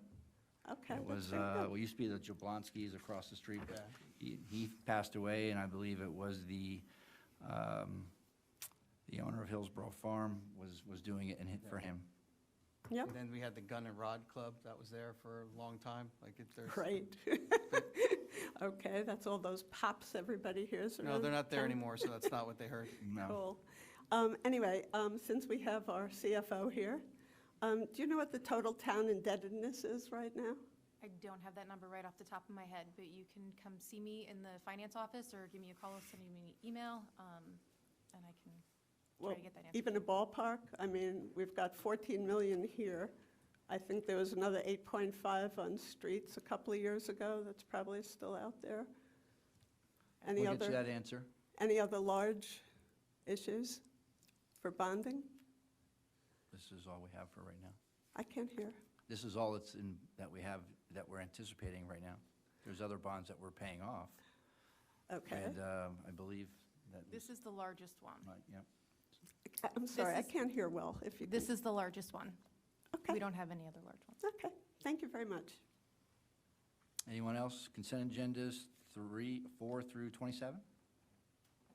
All right, seeing none, we have a first and we have a second. May I have a roll call, please? Committeeman Chickarelli. Yes. Committeeman Rue. Yes. Committeeman Thompson. Yes. Deputy Mayor Brading. Yes. Mayor LaPlante. Yes. We'll move on to public hearing 2023-15, ordinance authorizing purchase of properties identified as 1170 Millstone River Road, Block 183.01, Lot 40, and 303 Amwell Road, Block 198, Lot 2.03 in Hillsborough, New Jersey. May I have a motion to open public hearing of ordinance 2023-15? So moved. Thank you. Second? Second. All in favor? All right. Any opposed? Seeing none. Any comments from the dais? All right, we'll just I wait. want to hear from the public. Yeah, we'll let, all right, well, comments on the floor. I'm sure there'll be some people that want to talk, so we'll, please state your name and address for the record, and we'll start with anybody on the left first. All right, seeing none. Anybody on the right?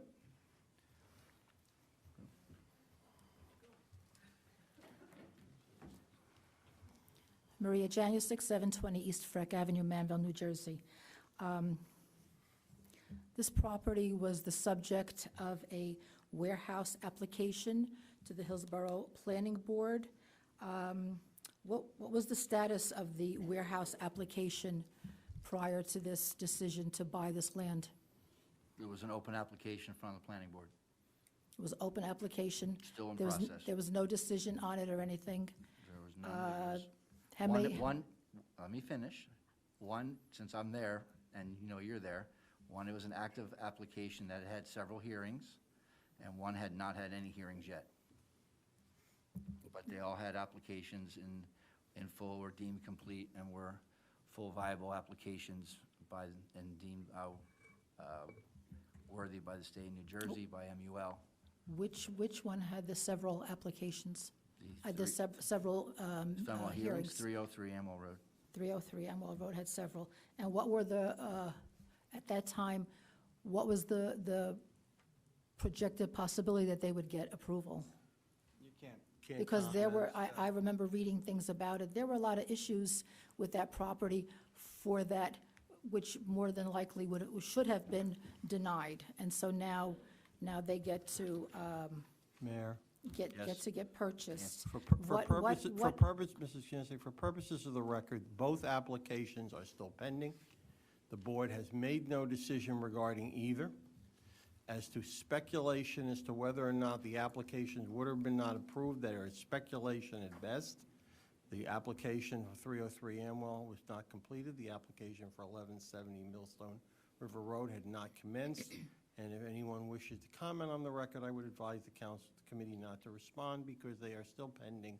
And more importantly, any comments made, especially by the two members of the committee who sit on the planning board, may have an issue regarding ongoing application. If either the board does not, this committee does not approve the ordinance in question, or somebody contests it and there becomes an issue regarding same. Okay. Are there any freshwater wetlands on this property? I would imagine there may be some, but it really doesn't matter.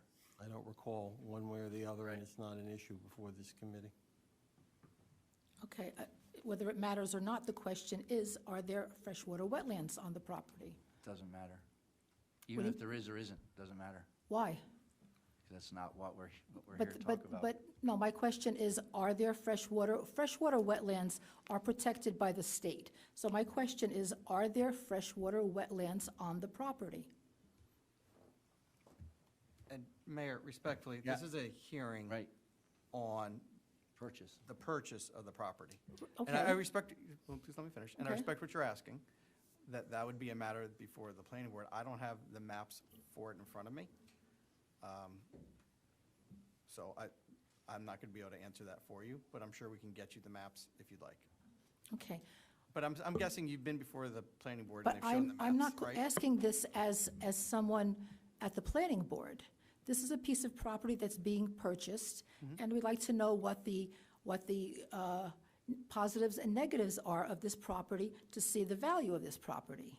So if something has freshwater wetlands, you can't build, there are restrictions in regard to freshwater wetlands. So that also has some, But we're purchasing it with open space funds. has some meaning. So, Now, but we're what other- purchasing it, what other we're purchasing it with open space funds.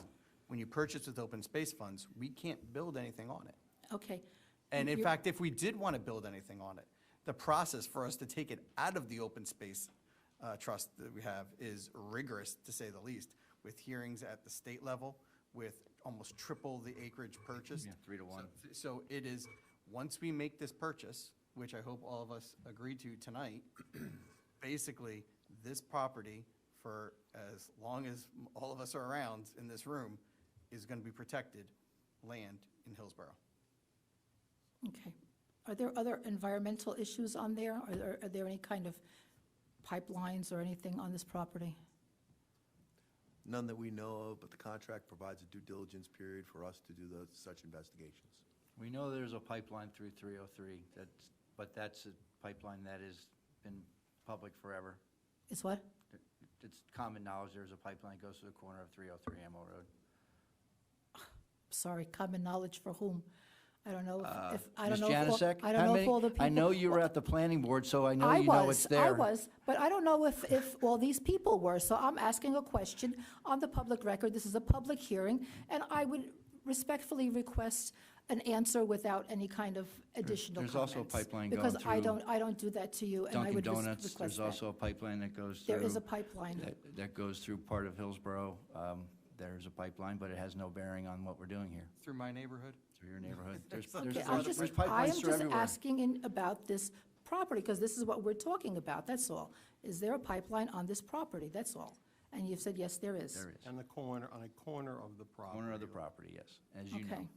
I had submitted a request for government records through the Open Public Records Act to the tax assessor, to Deborah Blaney, for the property record cards for these two properties.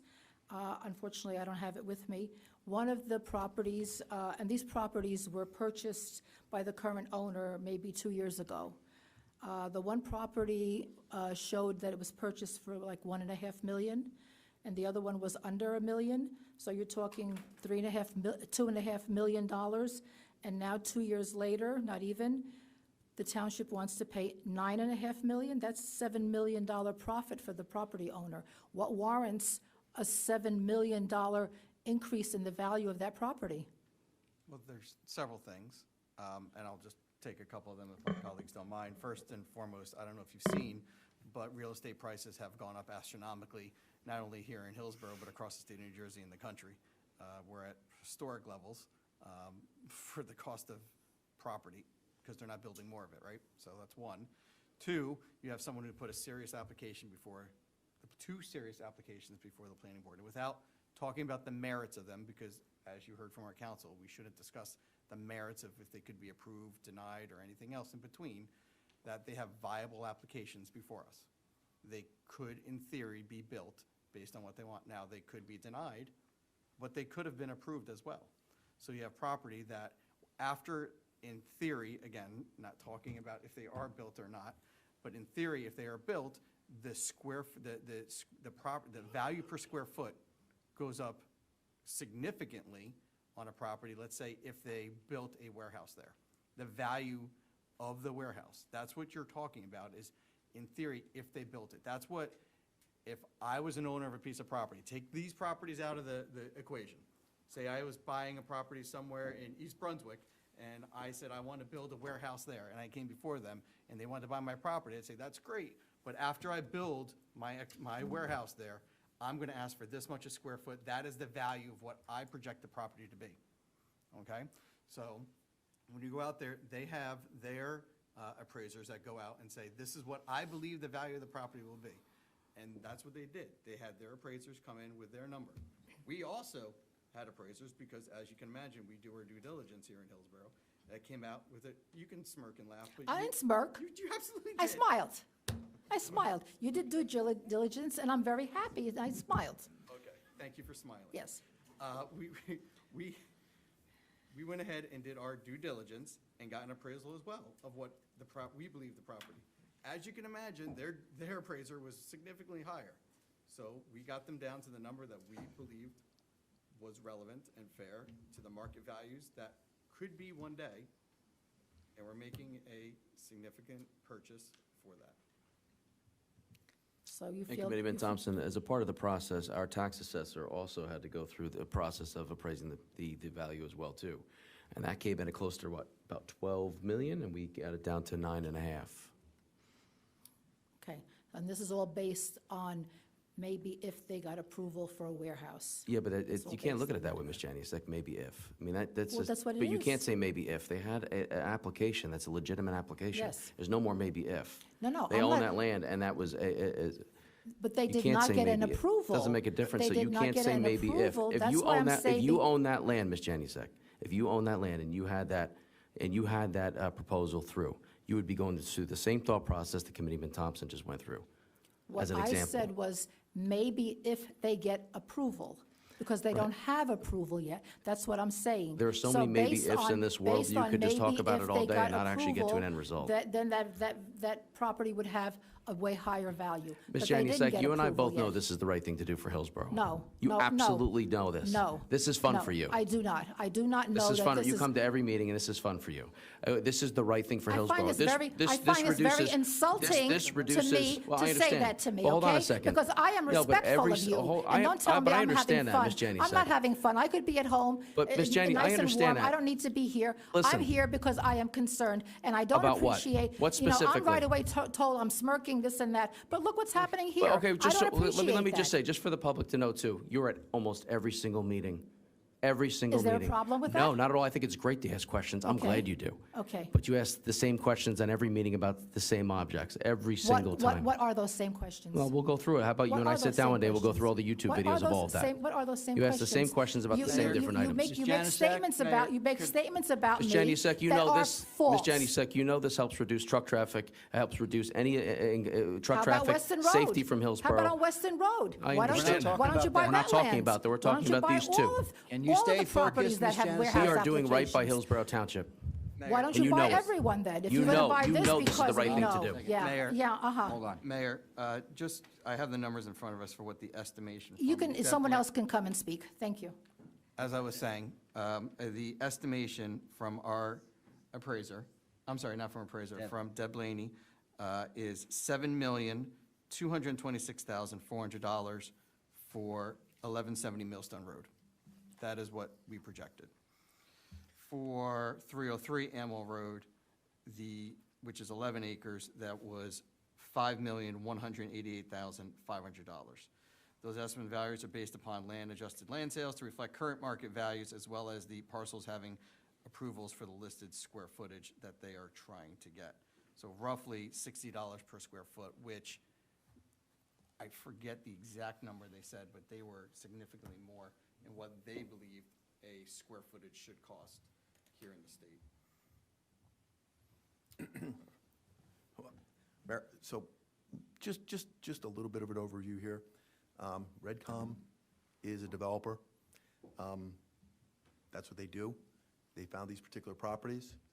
They felt that they were good development opportunities, so they engaged in negotiations. We weren't involved. We didn't know anything about this. And they bought these properties, and I believe they got a good price for them. The reason they bought these properties is because they knew they could develop on them. And then what they did was they put money into it.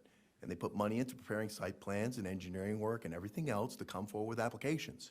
And then they came forward with applications, and they submitted site plans and everything for both these properties, and engineering plans and everything else to develop these properties with warehouses.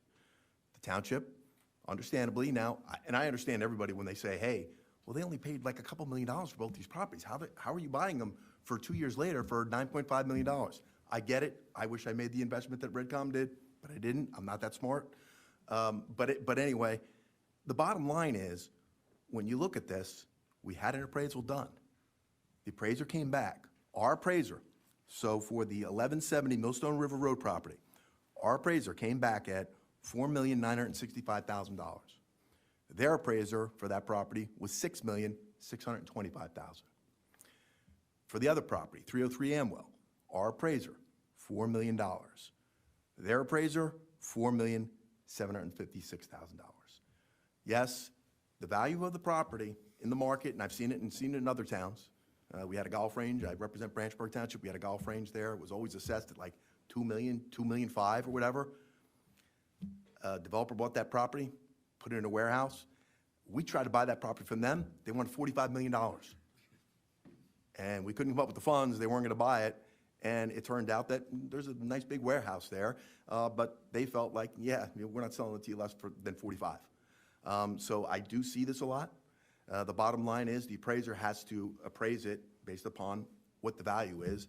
And they were looking at this as, okay, they've got 2 conforming applications that are coming in. And I'm not going to comment, as Mr. Bernstein's indicated, as whether the board would have approved those or not. But if you denied it, you might have had a tough time in court also.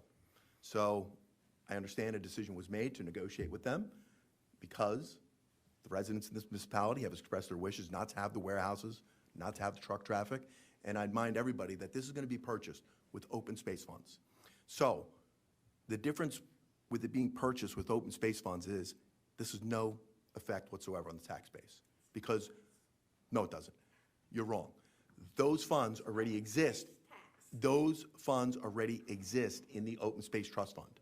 So there's no tax increase pertaining to this purchase whatsoever. None.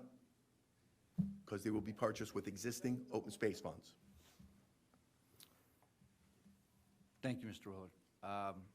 Obviously, we can't talk a lot, so, and I don't know if there's any more questions or comments coming up, but essentially the appraisal was above what we negotiated down to. So they were north of 13 million, and we were significantly less. And we've had money in the open space fund that was available. The large amount of properties that are becoming available to purchase in this town are after we own, what, 41% of open space in this town. That available land is dwindling, so it was, in our opinion, a good use of the funds. But I'll ask, our next public person to come up, and Ms. Gulliford, and make your comment.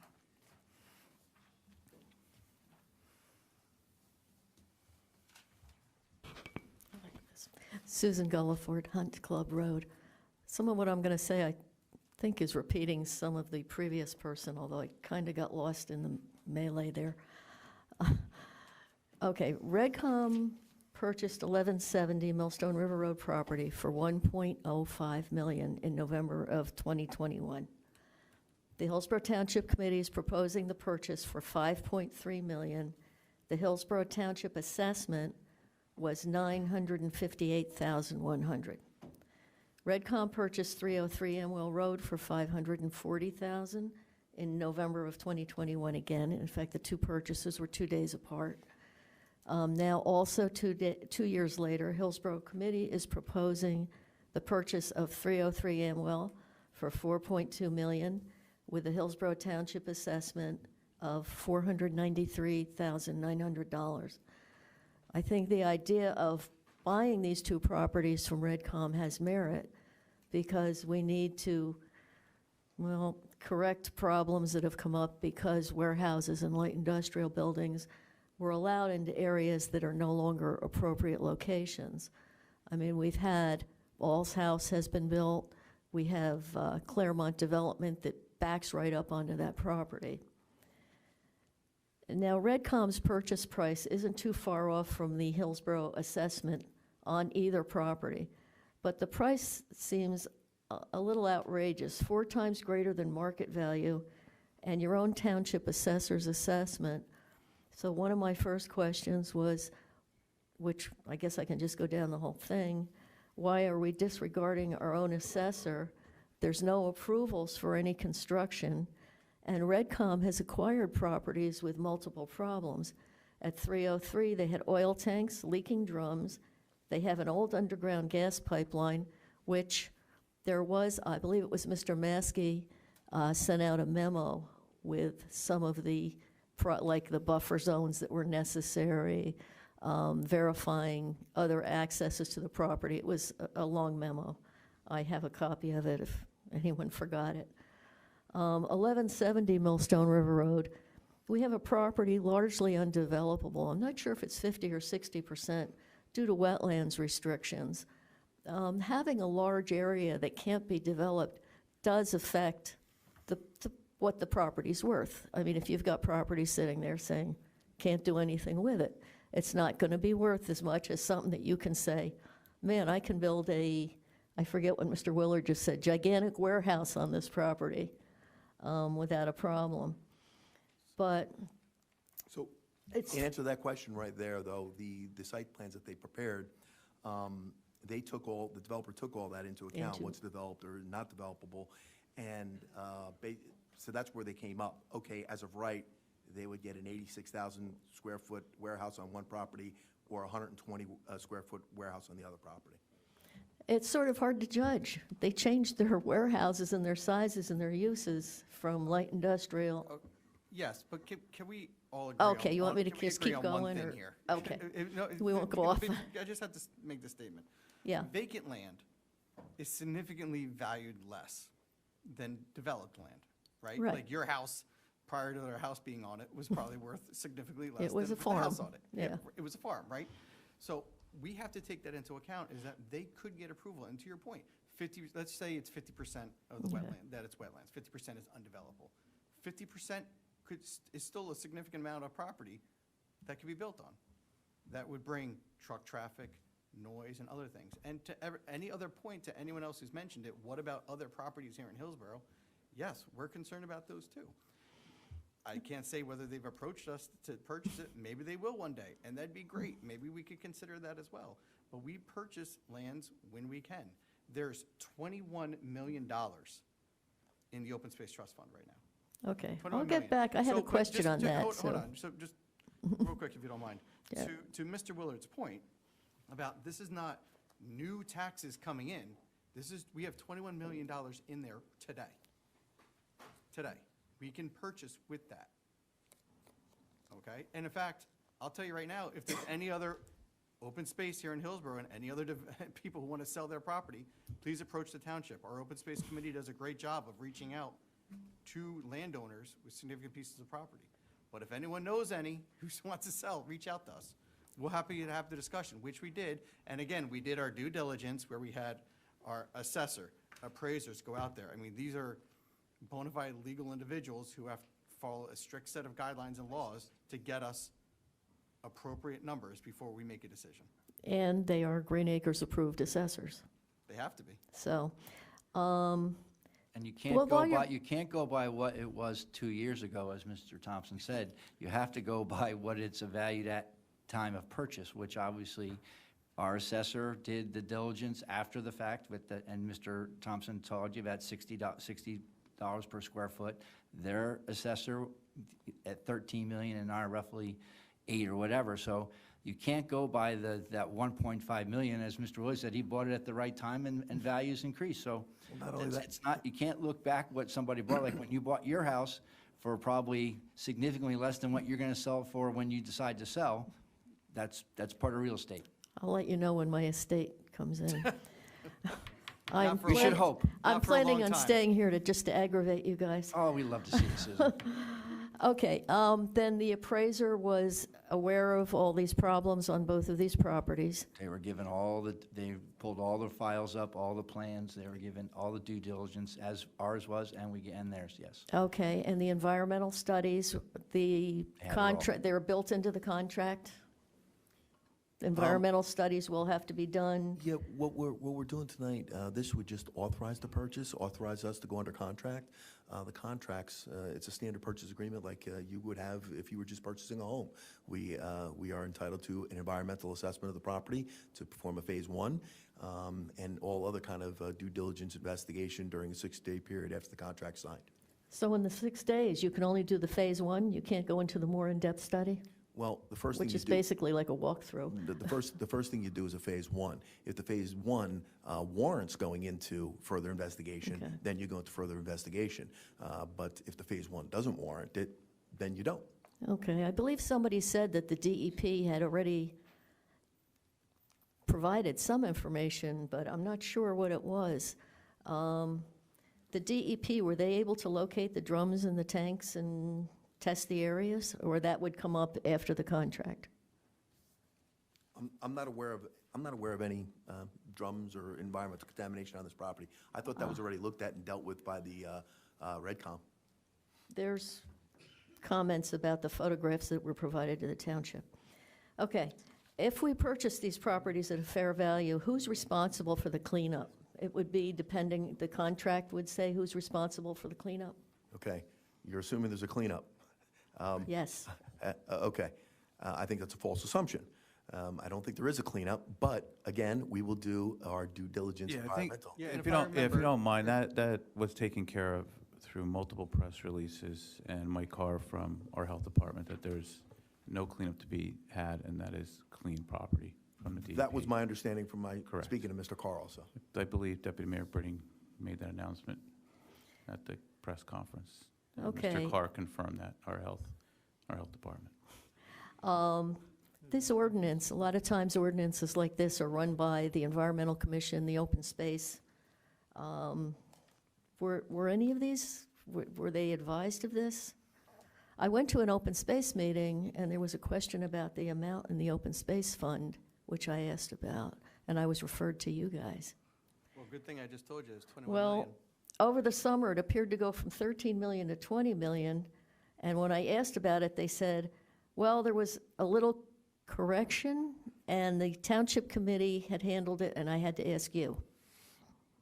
Well, I don't know who told you that, but we'd be happy. The to Open look Space into- Committee meeting, the last one. 'Cause I again, missed a I don't know few. who told you that, so we can look into it, but I just asked, it was $21 million. Oh. Oh, I apologize. No, Oh, I it's thought on. she was yelling at me. It's still on. So the reason why the Open Space Committee and other ones weren't involved because of the nature of the negotiations were confidential, so therefore they could not be done through our normal channels. As you can appreciate, these were open applications that were still pending for the planning board, so that is why they weren't consulted. Okay, if this purchase is approved, what will happen going forward with the next application? I mean, you guys mentioned there could be other people out there for an industrial building in an inappropriate location. Can't answer that question. It's hypothetical, and we don't know who's the players are and what they want. Okay, just hope this isn't Redcom's new business model. They've been doing it in other towns, too. Hillsborough Yes, is not I've read unique about it. in Warren the fact, County. These developers, through NIOP, their Developers Association, this is a common practice going across the state. And that's why Yeah. credit to Solomon Sawicki out of Old Bridge, I think that's his town, Old Bridge, could be Jackson, and Assemblyman Fryman, it's Jackson, right? And Assemblyman Fryman, who have two bills, they're sponsoring the legislature, that one doesn't just give some guidance from the planning commission, gives actual model ordinances to slow this stuff down and take a step ahead and donate, and puts money behind it so you can actually start making meaningful changes to laws. And on top of that, they also have a great bill that would basically say that you can't do any large-scale warehouses until you buy a ton of preserved farmland anywhere in the state, to start preserving more farmland. So these are bills that could be heard tomorrow and passed during the lame duck session, which will end on January 14th. So I would encourage you to reach out to Assemblyman Zwicky and Assemblyman Fryman, who chairs the Ag Committee, and get these bills moving. It'll help not only Hillsborough, but preserve the Garden State before it's not the Garden State. So these would stop townships from having to ransom back property. I don't like to use the word ransom. I had another But- word, but I was being kind. No, can we, first of all, the Sawicki bill talks about warehousing in excess of 1 million square feet. Correct. The Danielson, actually, it's not Fry, it's Danielson. But he's got the other one, but the ones I'm talking about, Is Fryman's for in on. excess of 500,000 square feet. Yep. These are bills that have been introduced, as the committeeman has indicated. There is 30 days left to the lame duck session, and if they're not adopted in this lame duck session, they have to go back and start from scratch. But again, before everybody gets their hopes up too high, White Township is more the exception than the rule. Hillsborough Township is actually more the exception than the rule, and the committee is well aware of the issues that a number of other towns, as they heard about at the league, down at the league in terms of the issue of acquiring property to prevent the building of warehousing. And this whole discussion of why are we paying too much more money, it's highest and best use, folks, in terms of valuation. And my understanding, correct me if I'm wrong, Doug, is that Deborah valued them at highest best use at 12 million It was roughly that, combined? Yeah. Yeah. Yeah, it was roughly there. Okay, thank you. I just hope FredCom is done targeting us. Thank you. Well, once it has them by your home, maybe you might do something. Hi, Meryl Bisberg, 4 Hickory Hill Road. I'd like to go back to the Affordable Housing Trust Fund, because I actually opened that information. We're not talking about that right now. We're talking about this Well, hearing. no, I want to make a correction, because there is not $21 million available. Because when I You talking opened about it, the open space fund? This is the Affordable Housing Trust Fund. We're talking about the Open Space Trust did I Fund. say affordable housing? Yes. I'm sorry. I'm sorry. you did. Open Space Trust Fund. I really didn't mean that. Okay, so my understanding is, and this took several weeks to get this information, but there's an encumbrance of $9.2 million in that 20-plus million, which I think you're talking about as the 21 million. And that keeps coming back in every year, and maybe since our finance person is here, she can discuss this more. But that encumbrance is for GSA Depot and something called Landwin. So the GSA Depot purchase was many years ago, as far as I know. I think that's what that money was for. I was unable to get clarification on that. But, and this is why it's a concern, like just giving up 9 million, which is most of the balance of what we can even use. So I kind of disagree with this concept that it's not taxpayer money, because we do need open space funds. We haven't made a lot of purchases. There was a lot of discussion with the Mindell property about why, if we weren't going to develop it, why didn't we use open space money for that? It was $30,000 an acre, and this is $380,000 an acre. So I just want to be more careful about throwing around these numbers. It's millions of dollars we're talking about here. So, and I can submit the results of this Oprah, which I have I got it for several years, and every year those encumbrances come back, and they don't get decremented much at all, so they're not getting paid off as far as I can tell. So this could just become another encumbrance in the 9 million. I'm not sure why we don't just pay it instead of leaving it here encumbered, because it's not available. And maybe somebody could explain that. But if this becomes an encumbrance too, then I realize we collect about $2 million a year in taxes, but these are pretty high numbers. So I just want to make that clear. Do you want a copy of this? So we said it wasn't taxpayer funds. No, it is taxpayer funds. What was said is that it wasn't new money being taxed to pay for the purchase. I just want to be clear. No one said there wasn't taxpayer funds. Clearly, the open space tax comes from taxpayer funds. It says, money used for the purchase will come from the township's open space trust account. Yes. It will not impact taxpayers. Correct. But it There's does no- impact there's no taxpayers. But there's increase no in tax. new Okay. or a raise in tax. Can we agree on Fine. that? Okay, we'll agree on that. But Thank I just want to be I don't agree clear. with this statement still. Okay, that's fine, but words matter, and it's not a new tax or an increase in tax, correct? No. Although That's- our overall tax burden has gone up considerably, so even with the Well- taxes staying at the same percentage, you're collecting more and more every year for okay, open but space. Because property So- values have increased, as we've been Yes, I discussing know. for the last I know. hour. Yes. The property values have increased Anyway, dramatically. A couple things. Yeah, we do understand. Committeeman Thompson, can I clarify a couple things? I'm informed by the CFO that those encumbrances that she's referred to have actually been paid off. They were left on the books, but they're paid off, so there is no encumbrances, and there's $21 million available. As far as taxes, yes, these are definitely monies that are paying from the taxpayers. However, the statement was, there's no new taxes. Your open space trust fund tax does not change. It is not changing as a result of this purchase. There's no change whatsoever in the open space tax. So the purchase of this property will cost the residents nothing more. Nobody's saying your taxes are going to go up. Nothing. It'll cost nothing more because the funds are already in the open space trust fund. Understood. If you're saying that there's $21 million besides that encumbrance, that's directly in conflict with the information I was given. Okay, So I think that needs to be clarified. And that's why, what I'm trying to clarify right now, saying that there's encumbrances on that sheet, that those encumbrances have actually been paid off, and they were carried forward, and they no longer are encumbrances. Okay, and this If is you want to confirm, also- if you want to confirm that, but, Here, and here's 2023, and it's only, as of August 2023. Can you just Stay in front of the stay mic. in front of the mic, please? Sorry, there was only $12 million available. So let me say it again. In August 2023, which is not that long ago, and probably right before these assessments were done, there was $12 million available, according to that.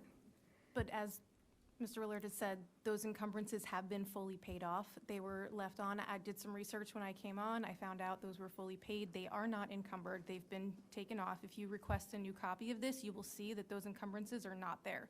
You'll also see that, I can show you later, there is that $21 million balance in the bank, and you see the 12 million you're referring to is the 21 million in the bank less the encumbrances. So if we take away those encumbrances that have been paid off, you get the 21 million. Okay. Asked and answered. Next. All right, so when you did your press release in October, Township takes next step to preserve road space and prevent warehouse development. It says the Township Committee, the negotiated price of the land acquisition is $9.5 million, significantly reduced from the seller's appraised value of $11.3 million.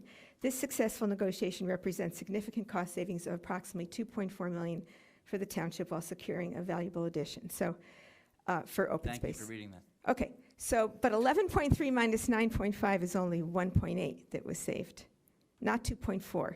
So why is that number 2.4 million there? Is that what what the price should have been? And the math doesn't work. I think the original offer was like 13 million or something. I don't have the numbers in front of me, but. Okay, because, all right, so we're not saving 2.4, we're saving quote-unquote 1.8, is what you're saying. Or 4 million if the original 13 million was. Or closer to 4 million based on our tax assessor's appraisal. So it's. It's not nonsense, It really Ms. doesn't matter. Haas. It's cheap. It's not. In a nutshell, Yeah, Ms. you know Brisbane, it's not nonsense. It's significantly less than what the appraised value by the, not only the, our tax assessor, but also their appraisal was. It was significantly less than what they were asking. And then we negotiated to that number. We didn't pay more. We didn't even pay close. We paid less. Did you pay more than the hired assessors, the hired appraiser that you used? Is 9.3 higher than? I think our assessor was 9.1. Okay. It was a small increase above what our assessor was. Okay, because honestly, I mean, What the is- seller's appraisal, really, I don't see why that should matter. Well, for by law, you us. you have to have two, right? Yeah, but why would we take the sellers? I mean, he's trying to get the most money. I And don't, we didn't pay him close to that number. okay, So when you go to buy a house, seller asks for $550,000, right? And you offer 500, right? Even though the assessed value might be less and it sells for 50,000 over, it gets to be a competitive bid. Does that make it right or wrong? Just makes real estate. That's what it is. It's negotiation. Bottom line is, we're asking to buy two properties with funds that are in the bank that won't impact the taxpayers anything more than what they're already paying. We're alleviating some concerns of some local residents who I see sitting here in the front row, and what they've asked us to do, and I think what they've asked the township to consider. And I don't think that what we're doing is anything unreasonable. And the fact that you're concerned about the value of the dollar, we've proven that the assessed value, we are reasonable in what the value of the property is.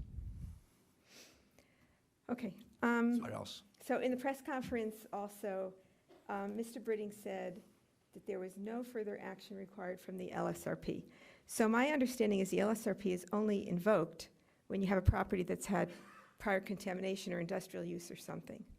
And as you know, for like Homestead Road application, we've had probably 2 planning board sessions just dealing with the LSRP.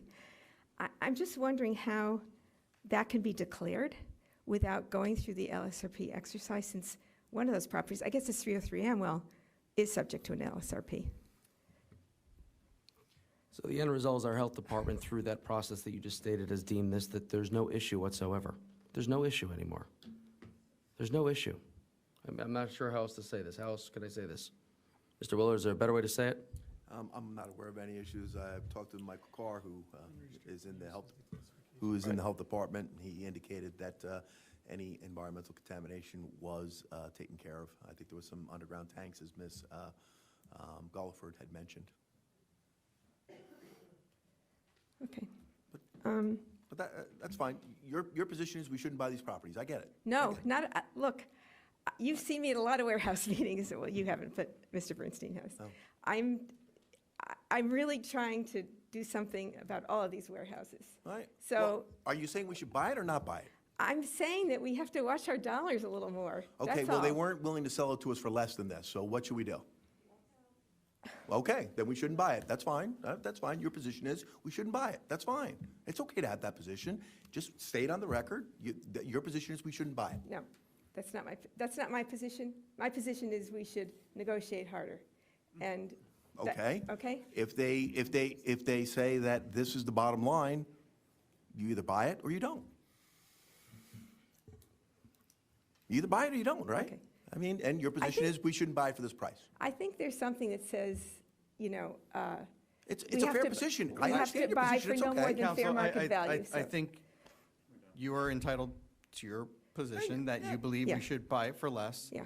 What we are informing you is that they were not selling for less. What I heard from someone in the audience that just walk away, sure, that was a possibility. And the possibility is that they'd continue to attend the planning board hearings, and they would hope that they could get their project passed. And they would start on the other application and hope that they can get that passed.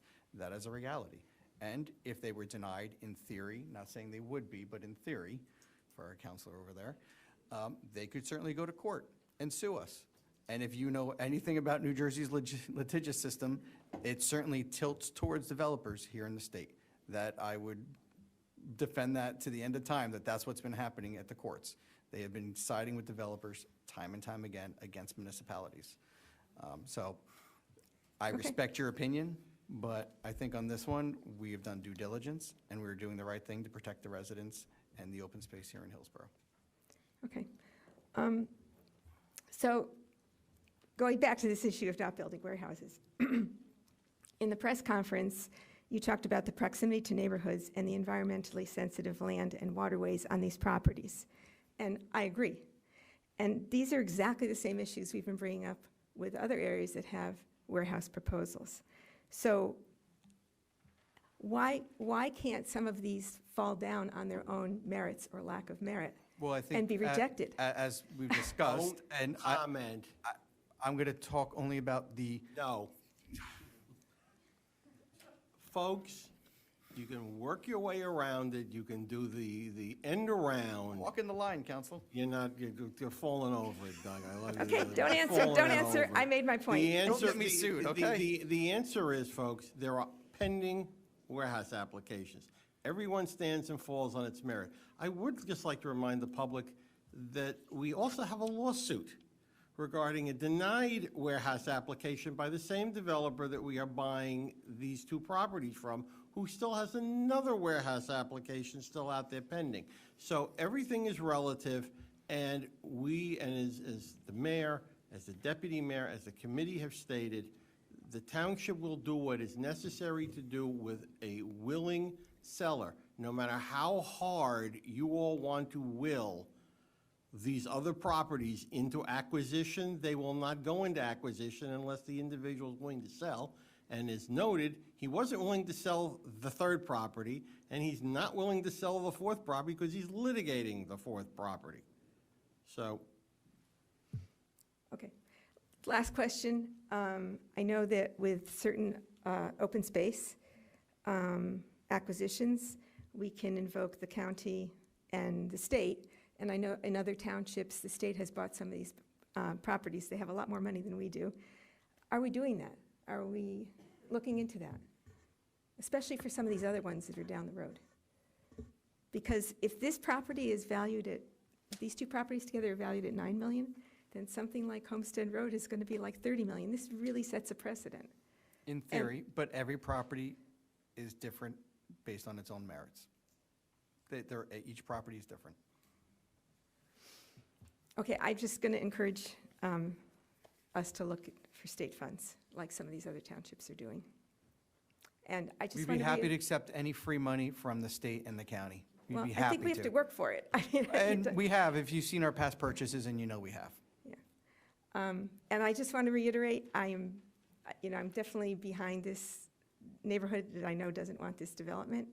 And I feel like there's something that probably could be done for all these developments if we negotiate hard, watch our money, invoke the state, do everything that we can do. Just That's want us all. to get sued. You're trying so hard.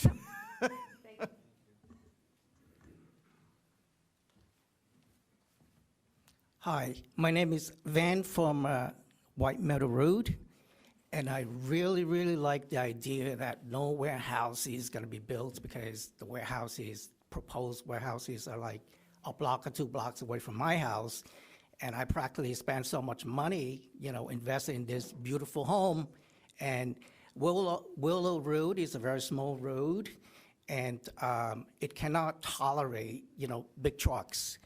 With that said, I know time is a little bit late. I have a few clarifying questions. I was at one of the meetings, and there was a proposal on changing the ordinance in a way where it's going to capture, some of the limitations, and then the huge warehouses can go away. What's the status? That was prospective. You can't go backwards and stop somebody that's already has an application before. You can't change the rules in the middle of the game. Yes, grandfathered. So will there be that ordinance passed in the future for future warehouses? Already done. Yeah, It's already done. Yeah, that's That already was done. passed- My that was passed bad. months ago. No, it's good. It's a good question. I have to make a living, my bad. So, But just to answer your question, and just for a clarification, it was brought up about, what about the next property that's Redcom or any other company, not naming them, I apologize, but any other company comes in and purchases and says, I want to do it. They are now severely limited on what they can do based on our ordinance, which gives us greater purchasing power in the future if someone tried to do what has been alleged here tonight about someone purchasing and trying to go through, only doing it. Just for the record, I will point out that the Township Committee did pass an ordinance forbidding or prohibiting the building of warehousing and light industrial going forward, and there are now 5 lawsuits pending against the township and the planning board for that ordinance. So be aware that on top of the one for the warehouse denial, we also have 5 additional warehouse, the ordinance app lawsuits going on as well, separate apart from anything else that may come down the road. so I guess the township committee and the entire leadership will deal with it when you cross that bridge. Well, we've dealt with it. We've done the ordinance, so it's in the books. Right. We also weight restricted Willow Road in front of your street. So that area, we could do that to kind of eliminate the local truck traffic on your road that was asked for by some of your neighbors also. And we've passed the ordinance that bans warehouses. So essentially, we have the lawsuits that our counselor said for those who felt they got left out in the cold, which we love to deal with, which is fine. And then we have the ones that are in current planning, which we can't comment on. But we did take a two-pronged attack to trying to get a short-term hold on what's going on, but there's still more stuff being done. Our master plan, as Mr. Ciccarelli is on it with your plan board, is being reviewed to look at the entirety of the township and to do some changes, which we have to do every 10 years anyway. So there are things moving still for the future to help preserve what you're looking for. Awesome. Two other comments, questions. So from what I'm hearing, this particular discussion is about approving signing the contract. It's almost like buying a house. You sign a contract, but there's that a due diligence period where you could, back and forth and fight and whatever, and then come up with a final decision. So this hearing is not about purchasing it. That's it. It's not the final destination. It's the starting. It authorizes the mayor and the clerk to sign the contract of sale, which would put in the process of, like you just stated. Okay. Now, like you bought your home, right? We're now going to sign the contract, and now we're going to go through all the contractual provisions of the first phase would be title search, environmental assessment, et cetera. survey. Yes. Okay, so my last question is, from what I'm hearing, correct me, there's a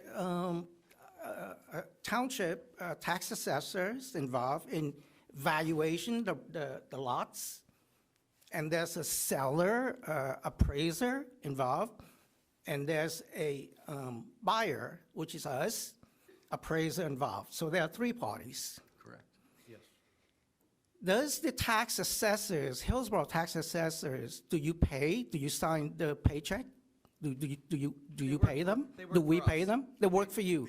So there's somewhat of a influence. Well, they work for us, but they're governed by the license in the county. Yeah. Okay, and obviously the seller can say whatever they want to say. Honestly, in my opinion, in my only opinion, I don't care. Our appraiser, what is the selection process for you to come up with this appraiser? And let me just do a stage setting. It's so unusual to have just one appraiser. Again, I don't care about the seller's appraiser because they say whatever they want to say. Yeah. Okay. Assessor, tax assessor, good. Some level, but there's that influence because you signed that paycheck. I'm not insinuating. I'm just talking from a terms of sphere of influence.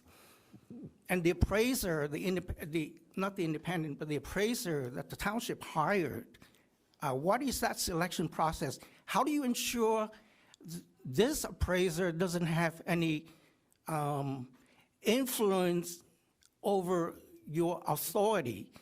And the second thing is, typically, wouldn't you want 2, maybe 3 appraisers so that you have a benchmark and take the average? I mean, isn't that well, when I do something, I typically will have like 2, 3 opinions. When I have to have a surgery, I don't just go to one guy and he says, oh yeah, open my, and then, no. I'll answer your question as you go. So essentially, the appraiser that we've used in the past. He's a licensed appraiser by the state of New Jersey. We was recommended also in the past by our tax assessor because she feels he's reputable. And secondly, when the appraisals came in between the owner's appraisal and our appraisal, they're within a margin of error. They weren't significantly apart where we felt We didn't have a reasonable appraisal. And then our tax assessor, her value was right there with it too, so I didn't feel that we needed to get another opinion. So when you say their appraisal, that's the seller's The appraisal? seller appraisal, right. Right. It was more, but it wasn't substantial. It wasn't like a Right. $10 million difference. Yeah. I mean, in my honest opinion, the house value, with the property, it's typically would be more marketable than just buying the land. And in Hillsborough, typically it's like about 30-40% since COVID 2020. It went up like 34-40%. So ballpark number. Redcom purchased it for two-ish million. We're gonna buy for $9 million. That's like about 450%. But you're taking it as raw land. It's not raw land. It's land that has an application for approval. It changes the whole value of the property. You're looking just at land. It's not looked at as land by itself once there's an application on it for best value? What was the term used? Highest and best use. That's what governs the appraisal. Yeah, that's fine, but I think I want to roll it up and reiterate my thoughts, sort of.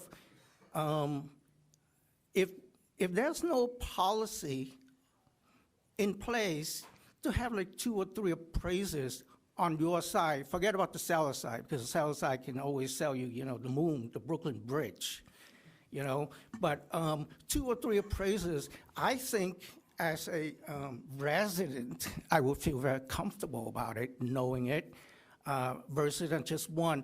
No matter how much you love that person, no matter how much you respect that person, but one seems, with this kind of transaction, seems to be. Bless you. What's that? Yeah. Someone sneezed. Oh, I wanted to say okay. bless you. I was being courteous. Oh, yeah. Sorry. Seems to be a little bit too, I'm lost of words, So, but counselors, too you- narrow. You guys have represented, I don't know, a lot of municipalities in your days. Is it, I was being nice. I don't know of almost any times, maybe where extraordinary circumstances, where someone rejects the value of the appraiser, that you would get 2 appraisals. Am I wrong on this thought? Well, first of all, Sterling DeSantos, they're local, they're in Somerville. Russ Sterling's been in this business for a long, long time. He's a very well-respected appraiser. We use him in many municipalities that we represent for tax appeals, and he's done very good work for us. I'm not going to go into specifics about some of the properties that he's appraised, but he praises high-value properties. He's appraised Roche, J&J. This ain't his first day. Yeah. He's very experienced in the areas of appraisal, and the township uses him whenever we have a tax appeal, in particular if it's a commercial property. We do ask for a quote from Russ Sterling to see if he'll do the work for us. So as far as, you keep on throwing the seller's appraiser away, which is fine, I get that too. But what it turned out to be, even though the numbers were a little bit different, for instance, there was the appraisal on the 1170 Millstone River Road property. Our appraisal came in at $4,965,000. Their appraisal came in at $6,625,000, and that seemed to be a big spread. But what it turned out to be was they were both pretty close in their assessed value of what they thought a warehouse would lease at. Okay, I think one was 55 and the other one was 50. They were very close in that number. The argument was over how big of a warehouse could they get there, and what was the square footage. That was the argument of what it came down to, and then it was finally agreed that they came down much closer to our number than their number. And appraisers use a scientific method for doing the valuation of land. It's not, and it's different than giving just an opinion of value when you have, say, a real estate agent go to your property and say, I think I could list it for X. Yeah. And matter of Appraiser is fact, much different. And you mentioned this earlier about our assessor's valuation of the property. Our assessor, she's not an appraiser, but our assessor, based upon her comps and what she's seeing in the market, she thinks it's actually 60 a square foot. Yeah. So she's actually more than their appraiser. Yeah, and I just want to make, not to beat this, because I know people want to go to bed at some point, but you can feel confident in both of those appraisers because, as everyone's mentioned here, we've used both of them interchangeably. We have confidence in both, even though one was a seller. And as you stated, if you thought we just, because we pay our tax assessor, if that was the case, she would have come in with a much lower number, not a higher number. So it doesn't make any sense. So we have used these appraisers both times, and our tax assessor, if we want to go down the path you were going, we want her to appraise it as low as possible so we could get the lowest price. So that wasn't the case. So these people all have licenses. They don't want to lose their license, and they all came in comparable to where it needed to be. And I think through negotiations, we came in at a lower price where it helped us, and they saw where we were coming from. So I think through all three of them, they're very fair. We've used them for years. They're accomplished people, and there's no nonsense going on with any of these appraisals.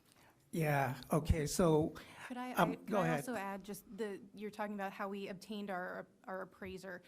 We followed our purchasing procurement law and obtained 3 quotes to determine what appraiser we went with. We didn't just pick someone out of a hat. Yeah, thanks. So, I just want to assert my opinion as far as, my background and in auditing and in procurement and everything else for corporate. I mean, I just want to assert my opinion, and it's up to everybody to decide. I don't want to beat the dead horse, but of course, when appraiser comes in, they got to do, apple to apple, seller. But my strong opinion would be it is best for the community that there is at least 2 independent appraiser that stands on the buyer's side. Okay, the seller's good, this and that, all right, whatever. Assessor is, you pay them. So there's some level of, I'm not insinuating anything, but there's some level of discomfort. 2 appraisers independently representing buyers is what I would feel comfortable as a person. You made your point, thank you. Thank you. Have a good day.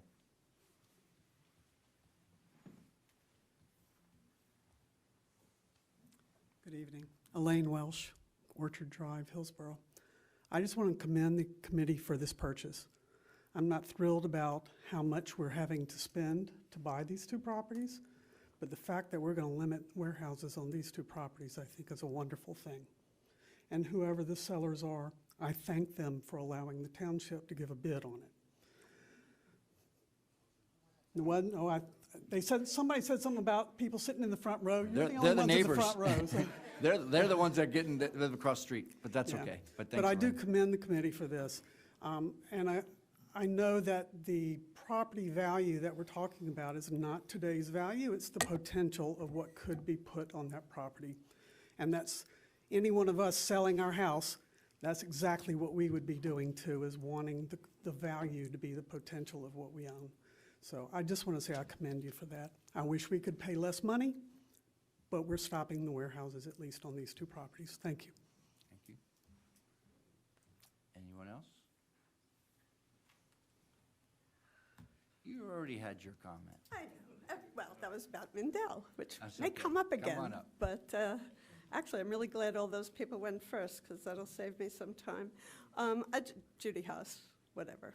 I just want to be clear that I, along with many, many people in this town, do not want any more warehouses in town, if that piece of clarification is important to anybody.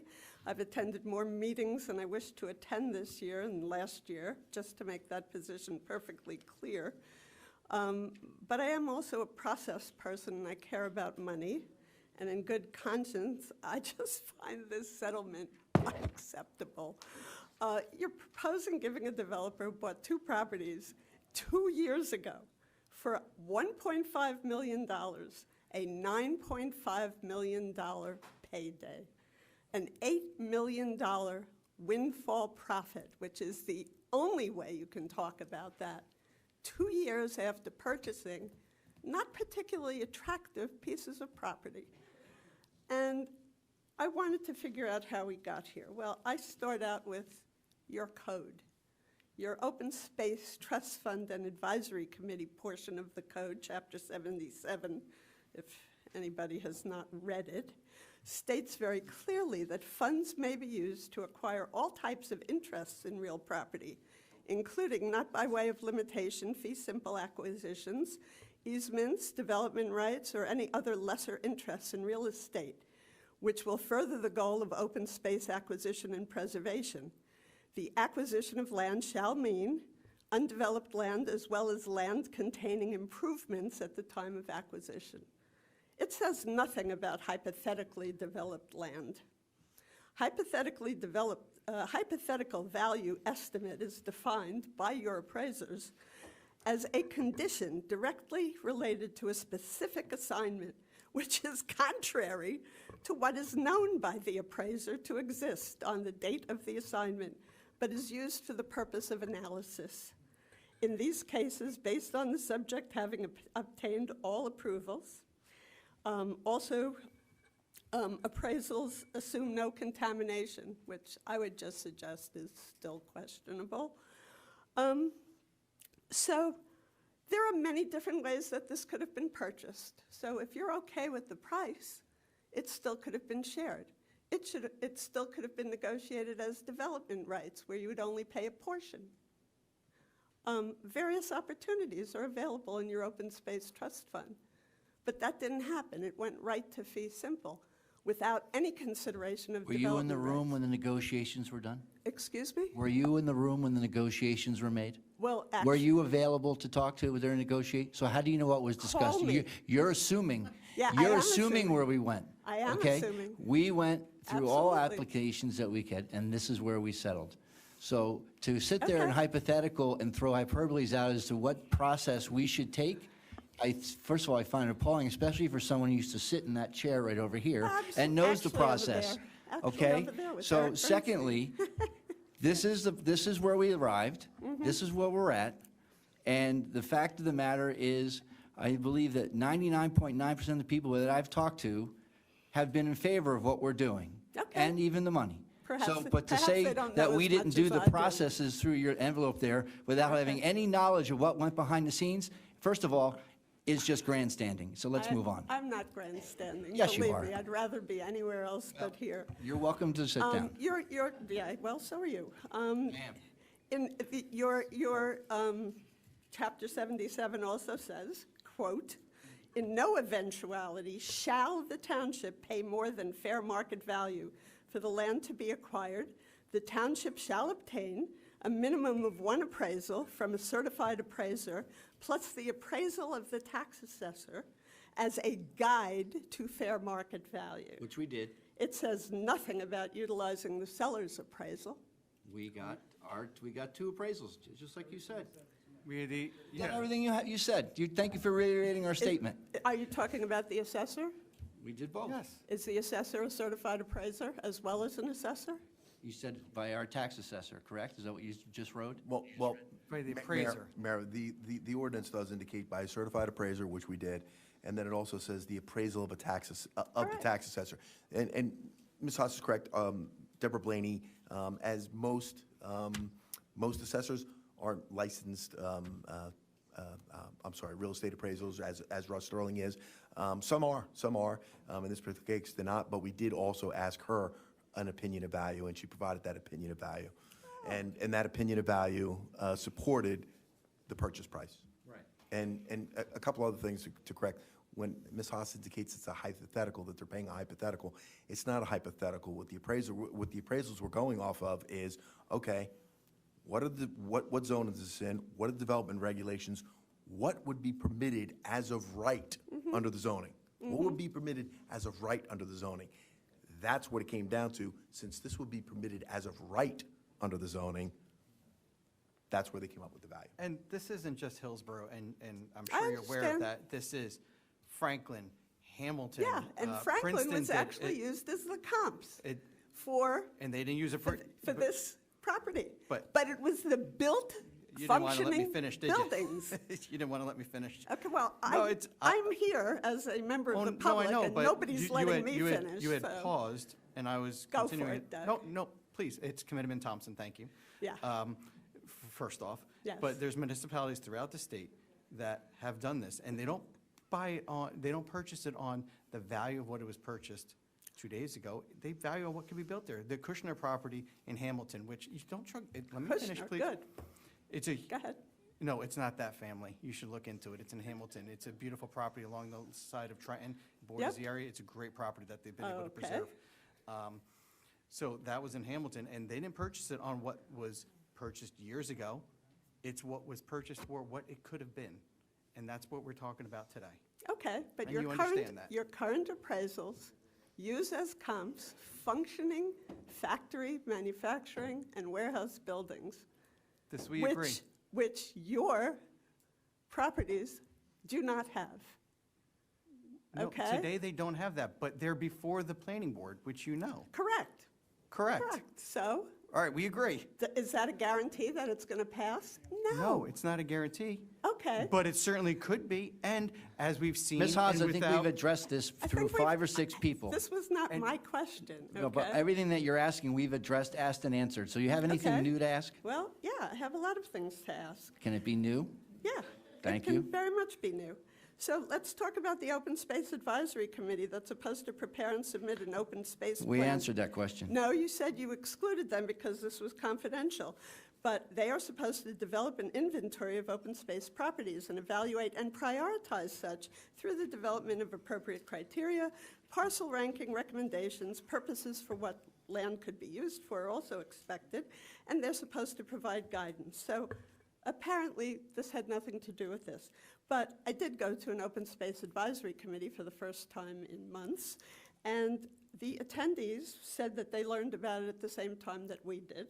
And they also said that the properties were not on any open space inventories or targeted by the committee for purchase. So whether or not you involved them in this thing, they never targeted these properties as worthwhile open space expenditures, and you are spending open space money for that. So I will move on. is your position I that will we move should, on. is your position we shouldn't purchase them? I'm just asking, I'm curious. Well, you'll find out, okay? I mean, How am what I is going the to find point? out? I'm asking you. What is the point? No, I'm What is the asking point? you, I'm what not in do- charge of this. No, I know. I have an I know you're objection not, to you have it. no elected positions here in the township for I many am years. so happy about that, and I know you're they leaving rejected you. yourself. Congratulations. I can't wait. Yeah, I know. It's You're a going to have month a great It's a month. time. I've had a great 12 years and was Your never blood unelected. pressure will go down 40 points the minute So, you walk out the but door. my question is, do you oppose us purchasing these properties? I said up front, I am in favor of, I am not in favor of warehouses, but I do not like the price of this property for a number of reasons. But you support us purchasing them? I do not support this purchase at Thank this you. price, Okay. under any Thank you. circumstance. Under any And circumstance, you there don't are, support it? there are many ways that you could have reduced the Hillsborough taxpayers' responsibility for this price. You could pay that price, you could pay a very, well, you just did it with that property on Hillsborough Road. There was a property that the State Agricultural Development Committee purchased. Your share was $8,800 per acre For a property in the ag zone? for a Yeah. property in the ag zone. was for Terrific. farmland But preservation. the point is This collaboration. property's not in the ag zone. The point is collaboration, Doug. No, but it's That- not in that the ag actually- zone. People. That property actually took about 10 years to get done, and we had to actually reverse the Well, use why of don't you that. spend 10 years Mr. Bernstein, to right? get this property purchased? Why do you By have then to there'd do be a it warehouse. today? Thank you. Yeah. Hey. And if it'll not, be and if not a 10 warehouse, years. so also, Ms. Haas, it's fascinating to listen to the argument that the committee somehow failed to follow rules that were put into effect, maybe when you were the administrator, put into effect that somehow, because it wasn't designated, I don't think any of the warehouse properties are designated in any inventory for open space in the township, and I'm not so sure the fact that they are or aren't is really immaterial unless you're going to contest the fact that this committee has no authority to buy these properties, and therefore you can explain to the property owners in the neighborhood and everybody else that these applications should go forward in whatever means they go forward, and the results should come as they are, and that ultimately, when a whole bunch of people show up at the planning board, and since you haven't attended all of them, but I have, We get rafts of people, some of them sitting in the front row, rafts of people, and in this third row, who rafts of people come up and tell us how the planning board shouldn't approve these, and here are two applications that the board is effectively taking out of the loop, so to speak, and the answer is you didn't follow the open space rules. I don't think anyone for a moment, Mr. Ferrara, the committee, or anybody else, Mr. Willard or anybody else, ever thought in a million years we'd be approached by a developer with a pending warehouse application that they would like us to buy it, and we can't buy it because it's not in the open space inventory. So if the answer is the committee shouldn't be buying open space unless it's in the open space inventory, there's a lot of property that this township has bought over the last 20-odd years that I've been here that hasn't been in the open space inventory, irrespective of who was sitting up on the dais. It was when it made sense, how much it was worth, and what was the ultimate objective of the situation. Okay, well, to that point, you said before that you have 4 properties from this one seller. Why weren't they all negotiated together? Very simple. That would be a good way of saving the court. Very simple. He didn't want to sell them. Oh, He doesn't want to sell the property that's currently in litigation. He doesn't want to sell the property that's currently before the planning board, because if he had, I suspect we'd be having a different conversation. for any amount of money? For any amount of money at They the were- oh, moment. Is there anything else, Ms. Haas? At the moment? Okay. It's- Right now, it's not. Anyway, I'll move on. Thank you. Was there ever an executive session to discuss the desire to purchase this property? Because it wasn't on any agenda or any minutes. When was there an executive session to discuss what the township was going to do and set parameters for the purchase, since I wouldn't have been there? Well, there was no executive session. There was no executive session. It was done in public when As the an ordinance was introduced. What was it done? Oh, but the negotiation took place before that, although I will admit a press conference took place before it was introduced. I don't know about a press conference. Yes, It in was case you weren't around. I don't know when a press conference took place. Okay. But I don't know so why that's material. There was a but press whatever. conference on October 17th. 4 township committee people spoke at it. That we had Okay, come we're to- buying that a we had come- warehouse. That we had come to an agreement, but it wasn't finalized yet. That's No all one the voted. press- Who We hadn't voted on who- it, that we had a potential. Who set the parameters? Who made the decision that you were going to announce that? I'll move on, since nobody cares about process. An RFP for the appraisal went out on August 29th for a fair market appraisal of 2 properties to be done, quote unquote, to be done in accordance with Green Acres requirements, and should include both the value of the development easement purchase and fee simple purchase. That was your RFP. A response was requested by September 1st, and one appraiser responded with a proposal based on those instructions, and then on September 5th, he was contacted saying that, quote, "The township has decided that they are looking for market value appraisal of the properties in question as currently zoned to purchase only, not development rights, and Green Acres will not be involved." The appraiser revised his proposal and was awarded the property, and the appraisal purpose was altered from the original request of the proposal. What does it mean that the township has decided? Who is the township in Mayor, that if sentence? I can provide some clarification there. Shelley was given the task of, finding and soliciting the appraisal. When she wrote it up, she used something from the past, a document from the past. This wasn't going to be a Green Acres, this wasn't going to be a Green Acres project. And number 2, this wasn't going to be purchased development rights. For anybody that wants to know about development rights, because you mentioned it earlier, and I think you had a misunderstanding about what development rights are. Development rights is usually something with a farmer. A farmer has a piece of property, he says, I'm going to continue to farm it, but you want to divide my development rights, because what could happen is the farmer could sell the property, it could be subdivided, developed, housing, or whatever. So what he does is he says, I'll continue to farm the property, but I want the value of the land by my development rights. So that wasn't this particular case. Redcom is not selling development rights. They're selling the property. Either you buy the property or not. They're not selling development rights, because there's no farming on this property. He's not selling development rights. So number 1, it wasn't going to be a Green Acres purchase, because that would take forever. And it would come with Green Acres encumbrances. And save you 50% of the purchase price. Well, first of all, what makes you think Green Acres would have funded it? I don't know, but you don't Exactly. know either. Well, I can tell you this. Number one, Green Acres process takes forever. Number two, it comes with a lot of restrictions. And finally, number three, the development rights, that wasn't happening. So that's why that was amended. It was a mistake when it was initially solicited, and I looked at it, and I saw the price that they wanted to charge for the appraisal service, and I said, we don't need the Green Acres, we don't need the development rights. Go back to him, find out how much he'll do it for less, because he's not gonna have to do those two functions, and the appraisal, and then his proposal came in much less, saving the township additional funds. That's what happened. So there you Okay. go. Now everybody knows. I am looking at the written record, and there And is a that's- piece of paper in the written record that says the township decided, okay? That's how she worded her email. Yeah, Okay. okay. And I'm telling you exactly what happened. I'm telling everybody here. Who That's instructed exactly what her? happened. Who And you instructed her? see it. You don't see any of my emails?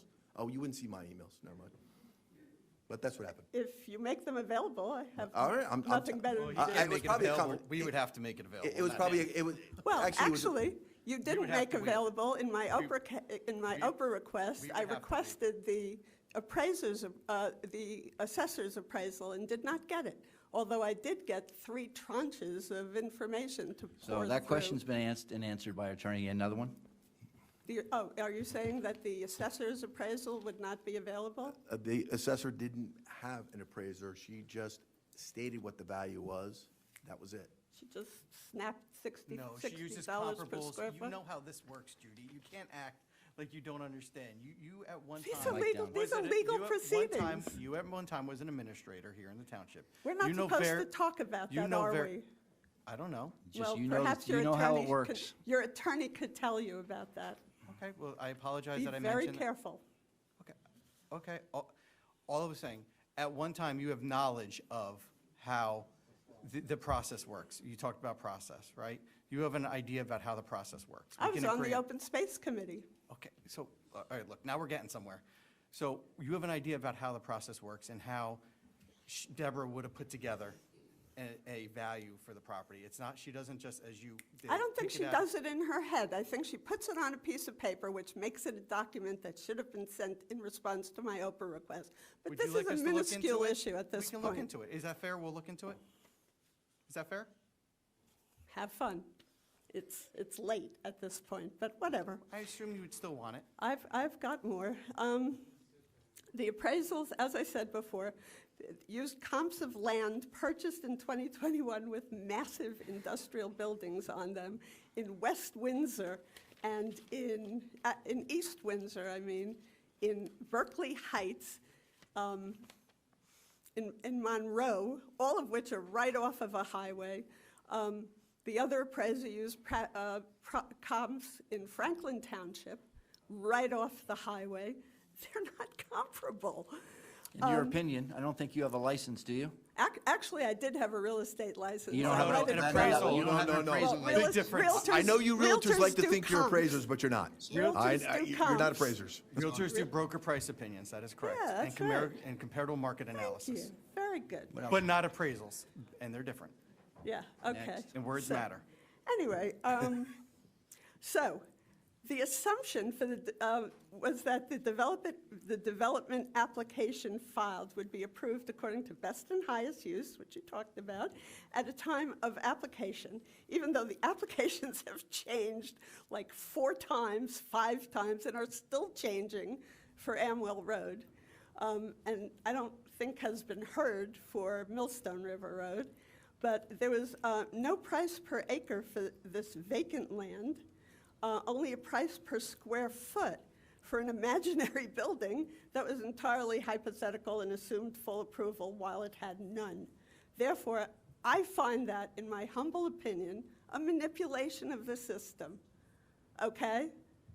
Because we still don't know what they're proposing, yet a specific figure was used, and by the way, the appraisers did not use the same square footage appraisal in their appraisals. Correct, and that was already Okay. discussed by Mr. Willard, as you heard. Well, that just shows that this was not done correctly. No, again, as you said, in your In humble my humble opinion, opinion. which I would submit is inaccurate. Okay, And the appraisal also did not indicate any grand competition for the purchase of this particular property by other buyers, despite the fact that there have been sale or lease signs in front of all these properties for a very long time. And then, without authorization or parameters, somebody in the township negotiated for the purchase of these properties above the appraised value of your own appraiser, contrary to your code. And when your appraisal should have served as the upper limit, you used an appraisal requested by the seller, which was millions of dollars higher, of course, and absurdly claimed savings to the taxpayers.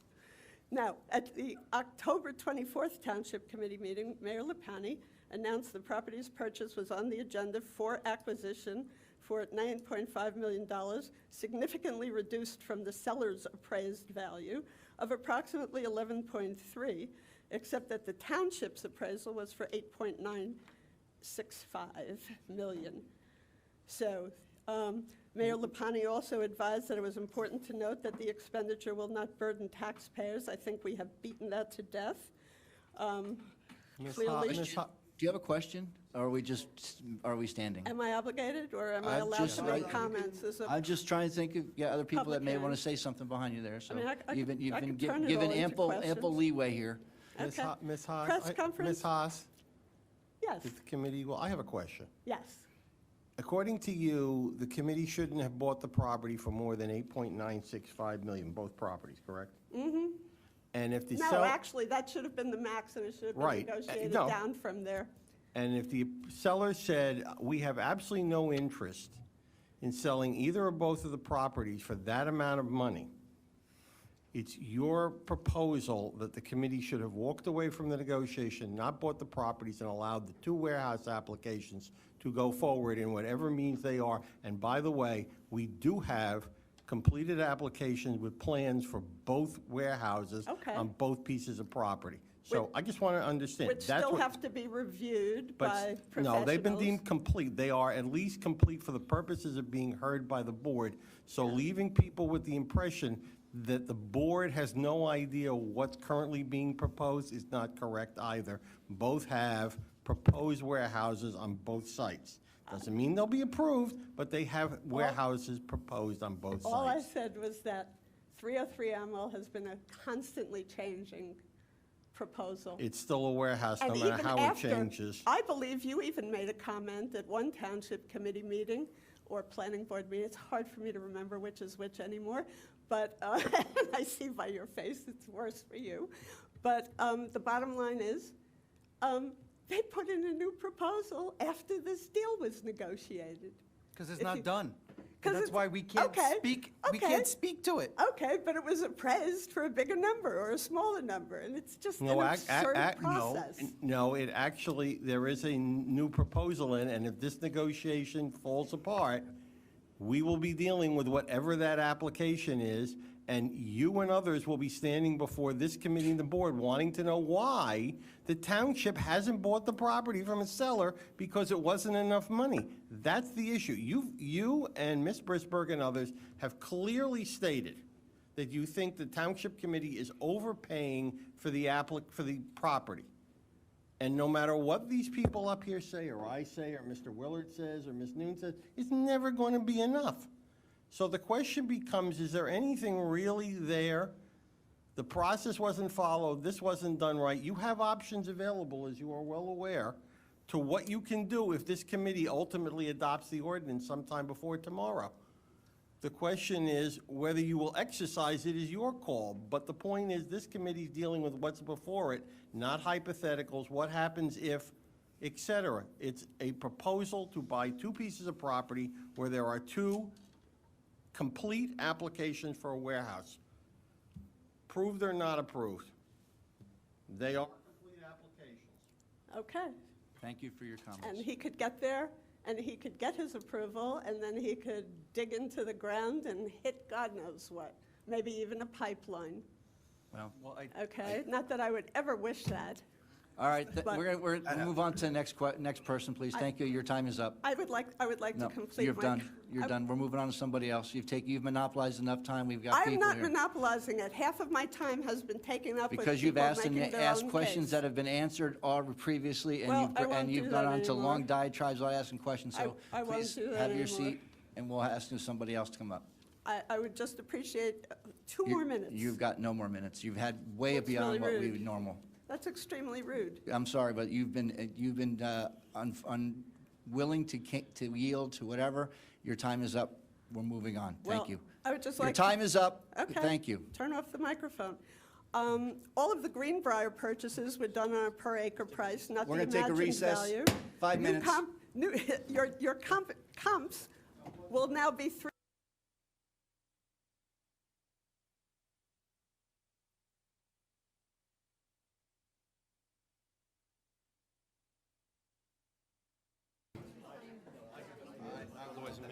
All right, dear. That's beautiful. All right. Thank you, Anthony. All right, we're going to start again. Is there anyone else that hasn't had a chance to speak yet? Please, we'll let them come up and have any comments. New comments. New comments, please New- not rehash something that we have already talked about. Pretty please. David Brooks, 7 Winding Way. Hello, David. Hi, everybody. I have 3 questions and a statement, so I would just like to try that out. First question, Mayor, you mentioned that the 4 of you met when Ms. Haas was asking you about the decision. It wasn't an executive session, but when did the 4 of you meet would be my first question. I don't think you ever said you all met, just to be for clarification. I don't think at any time anyone said they all met to discuss. I'm asking this guy because that's what I heard. No, I never said we met. What did you say then, please? Clarify. I don't think I've said anything on the fact that there was negotiation, and I'm sure that the calls were made to ask their opinion, but we never actually met in person. When I was you were talking about the 4 of us. I heard the 4 of us met. Were you referring to some other people or the 4 of the elected officials? Mr. Brook, to be clear, I think a member of the public mentioned 4 people at a press conference. I think that's what was said. I don't believe anything was said by the mayor. That is my recollection. If I was wrong, Yeah, I that apologize, but that is what I remember. Is that what, is that Yeah, what? there was no group meeting. Okay, that's fine. Mr. Bernstein, isn't it a fact that warehouses are not a permitted use at 303 Amwell Road? That's actually an open item yet to be determined, but light industrial is, at least minimally, and the answer is they consider that to be a light industrial-related item. But did not the zoning officer declare that warehouses were not a permitted use? No. Because if the zoning officer declared it was not a permitted use, it wouldn't have been a complete application. It wouldn't be before the planning board. The current this current zoning officer has made comments related to the possibilities that it may not necessarily fit, but no determination has ultimately been made as to whether or not it's warehouse or not, because generally I'm the one who gets the legal opinion. We don't have one yet. I'm not sure that was an answer, but thank you. Mr. Ciccarelli. You all recognize these answers, Counselor. But Let's move on. there was an Question number initial 3. application for a warehouse, correct? But then they were told they could not build a warehouse, so they came back in with the same building and said it's not a warehouse. Right. So, but we'll go on. Mr. Ciccarelli, you recused yourself from all planning board hearings that involved Redcom. That's the owner here, or some other name thereof. So I guess I need to ask you whether you will be recusing yourself from the vote tonight as it relates to this ordinance. I may or may not.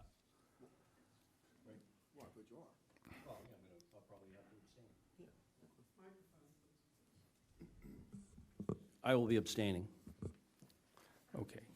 But I guess the question is, abstaining does not mean that you will not be discussing the merits of this. So I guess the question is, are you in a position to discuss the merits since you have recused yourself from all discussions that relate to Okay, so let's be Redcom? clear. Mr.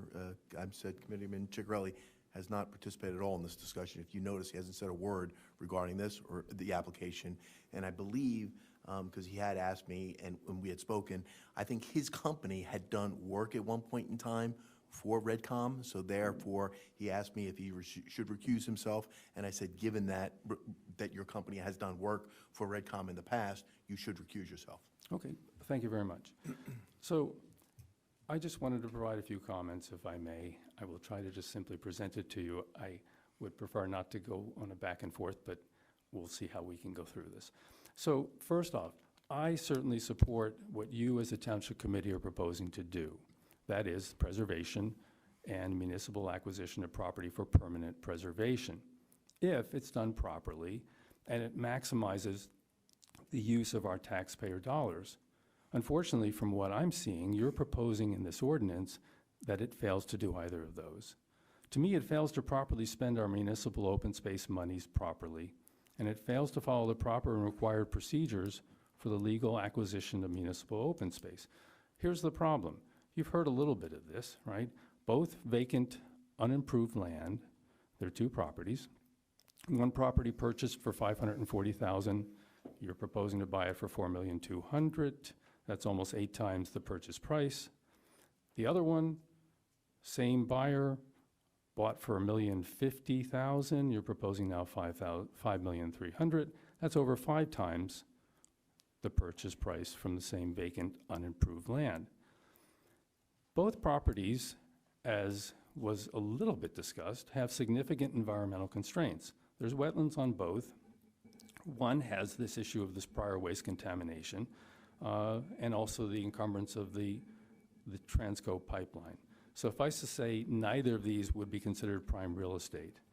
I know that you've indicated that real estate values have been increasing, but I would suggest to you not 8 times or 5 times the value in 2 years. In fact, New Jersey tax records and our own tax office indicate that both properties have actually dropped in value.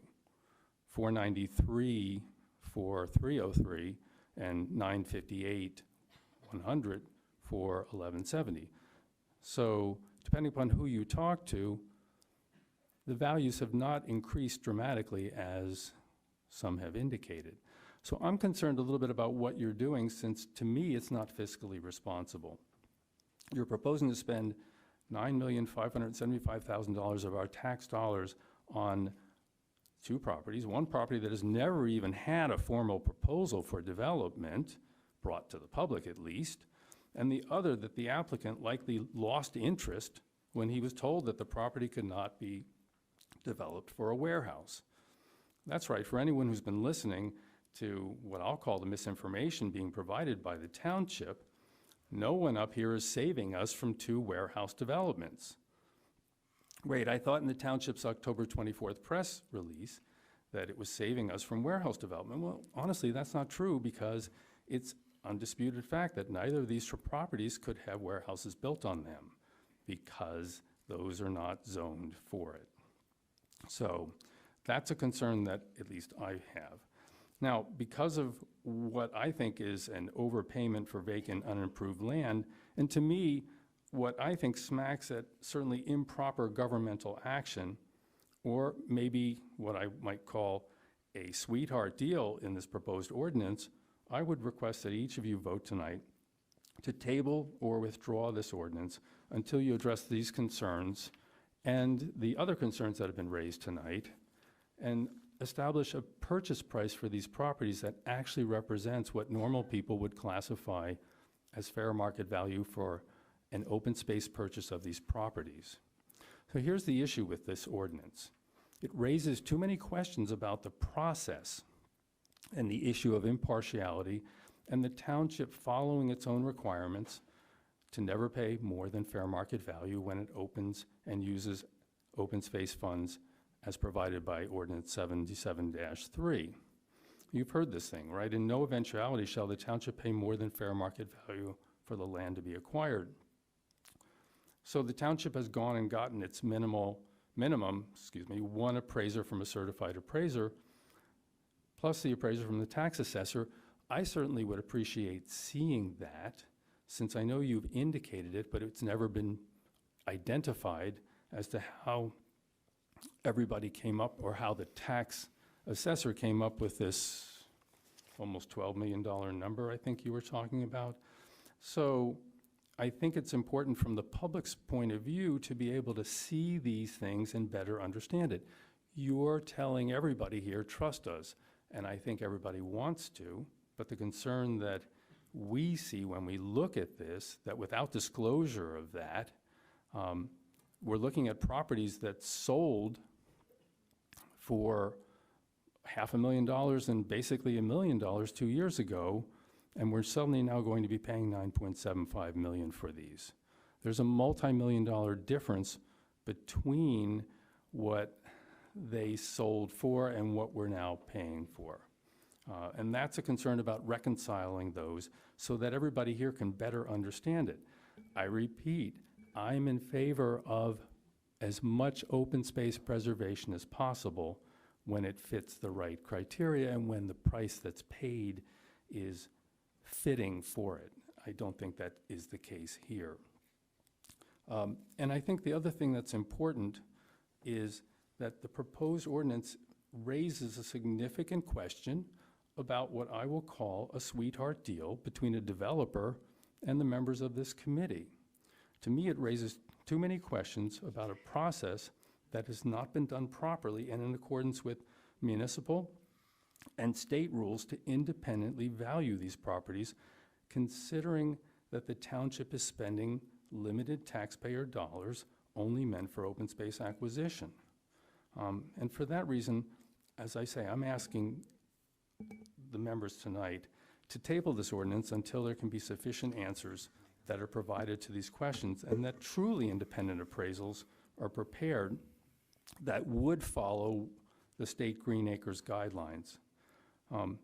Look, as was indicated before, the Open Space Advisory Committee never was involved in this, which is a little bit unusual from my point of view, having been on Open Space Advisory Committee, because there's usually a decent interaction between the township governing board and the open space group. You weren't on in Hillsborough, though, correct? Correct. Okay, just want to clarify that. No, I was in one of our neighboring towns in Franklin. They've done a good job of preserving open space over there. They're doing a great job. I mean, really. Can we go past that? Because we've established why they weren't involved, so we move to the next topic, Okay. please.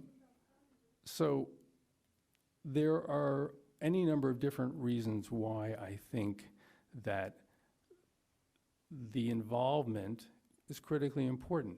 There's no emergency that's taking place that I'm aware of, right? This process for application has been going on for, at least the one application has been going on for about a year. The other one has never even made a formal proposal. So concern to me says, why are we rushing to judgment to get these done? Now, some of the communications seem to indicate that maybe that was the timing, don't know. Look, there's more careful requirements for proper valuation of property that the state has established, right? It's not the appraisers that I'm concerned about. It's what commands you've given to those appraisers with regards to how they've gone about determining those numbers, at least the one that you've hired. Hold on, because you got to be careful there, because they report to the appraisal board, and if you're suggesting any malfeasance, I'd be extremely careful on behalf of those appraisers saying that they might have taken direction from us to artificially do something. So I just encourage you, because they are responsible to a licensing board, to just tread carefully there, because that's very unfair to someone who's licensed. I'm not putting words in your mouth. You are putting words in my mouth. So, I am, because you're referring. So what I'm saying to you is there's more careful requirements for proper valuation of property that the state has established. Those are under the Green Acres guidelines that require obtaining at least 2 independent appraisals. It's important to note that the township's directions for the appraisals on September 5th, 2023, in a memo from the engineering office, was to ignore those requirements by stating Green Acres will not be involved. Now, Mr. Willard indicated that that was a correction, but that language, directed by his office or himself, don't know, that language is a problem because there's a few obvious reasons. Reasons to be concerned, I should say. One is the appraisal process is more stringent when it's done under Green Acres. And they make sure that the numbers and the dollars obtained are closer to reality. The state requires, as I've indicated, 2 independent appraisals. One of the appraisals that you accepted was from the applicant's own appraiser. The applicant, the guy that owns the property, right? The guy that stands to profit the most from this purchase gets to introduce to you his own appraisal, and you not only accept it, but you raise this purchase amount because he gets to do and introduce. Are you suggesting their appraiser broke the law? By artificially increasing the value of it? Because it was their appraiser. Because I think you should file something before the appraisal board if you believe that. What I'm saying to all of you is that if you believe that the fox is good at watching the chicken coop, then you better buy some new chickens. Second, Green Acres requires that all appraisals require a preliminary environmental assessment to determine if the property might be contaminated. Your appraisals never did that. And yet, we do know that 303 Amwell Road had a large leaking abandoned oil Mr. Brook, tank. we've been through most of this dialogue and answer, so can you move to your I am point? discussing the criteria that you Which ignored. we've already talked about at length with prior people who've asked questions. No, Yeah, this we have. is- Yes, we have. There was a Okay. LSRP that cleared that property as well. There's no LSRP, sorry, sir, but there's no LSRP because it doesn't qualify for one. And with regards to my car, I am not aware of any soil or groundwater samples that were ever taken there. So your instructions to the appraiser could have involved at least some kind of preliminary environmental assessment that Green Acres would have required. You failed to instruct your appraiser to conduct any due diligence, right? As taxpayers, as was indicated in many ways, if there's contamination, we end up paying for cleaning it up. And to me, that's a concern. The other thing that's concerning is when you read the appraisal, it indicates clearly that that appraiser, our appraiser, has indicated that it is a, quote, extraordinary assumption, in capital letters, that there is no environmental contamination. And so the appraiser is protecting himself from liability by making it clear to all of you that he is not telling you anything about that's the case. Now, the thing that's interesting is Green Acres, again, more stringent criteria, refuses to allow such statements in an appraisal.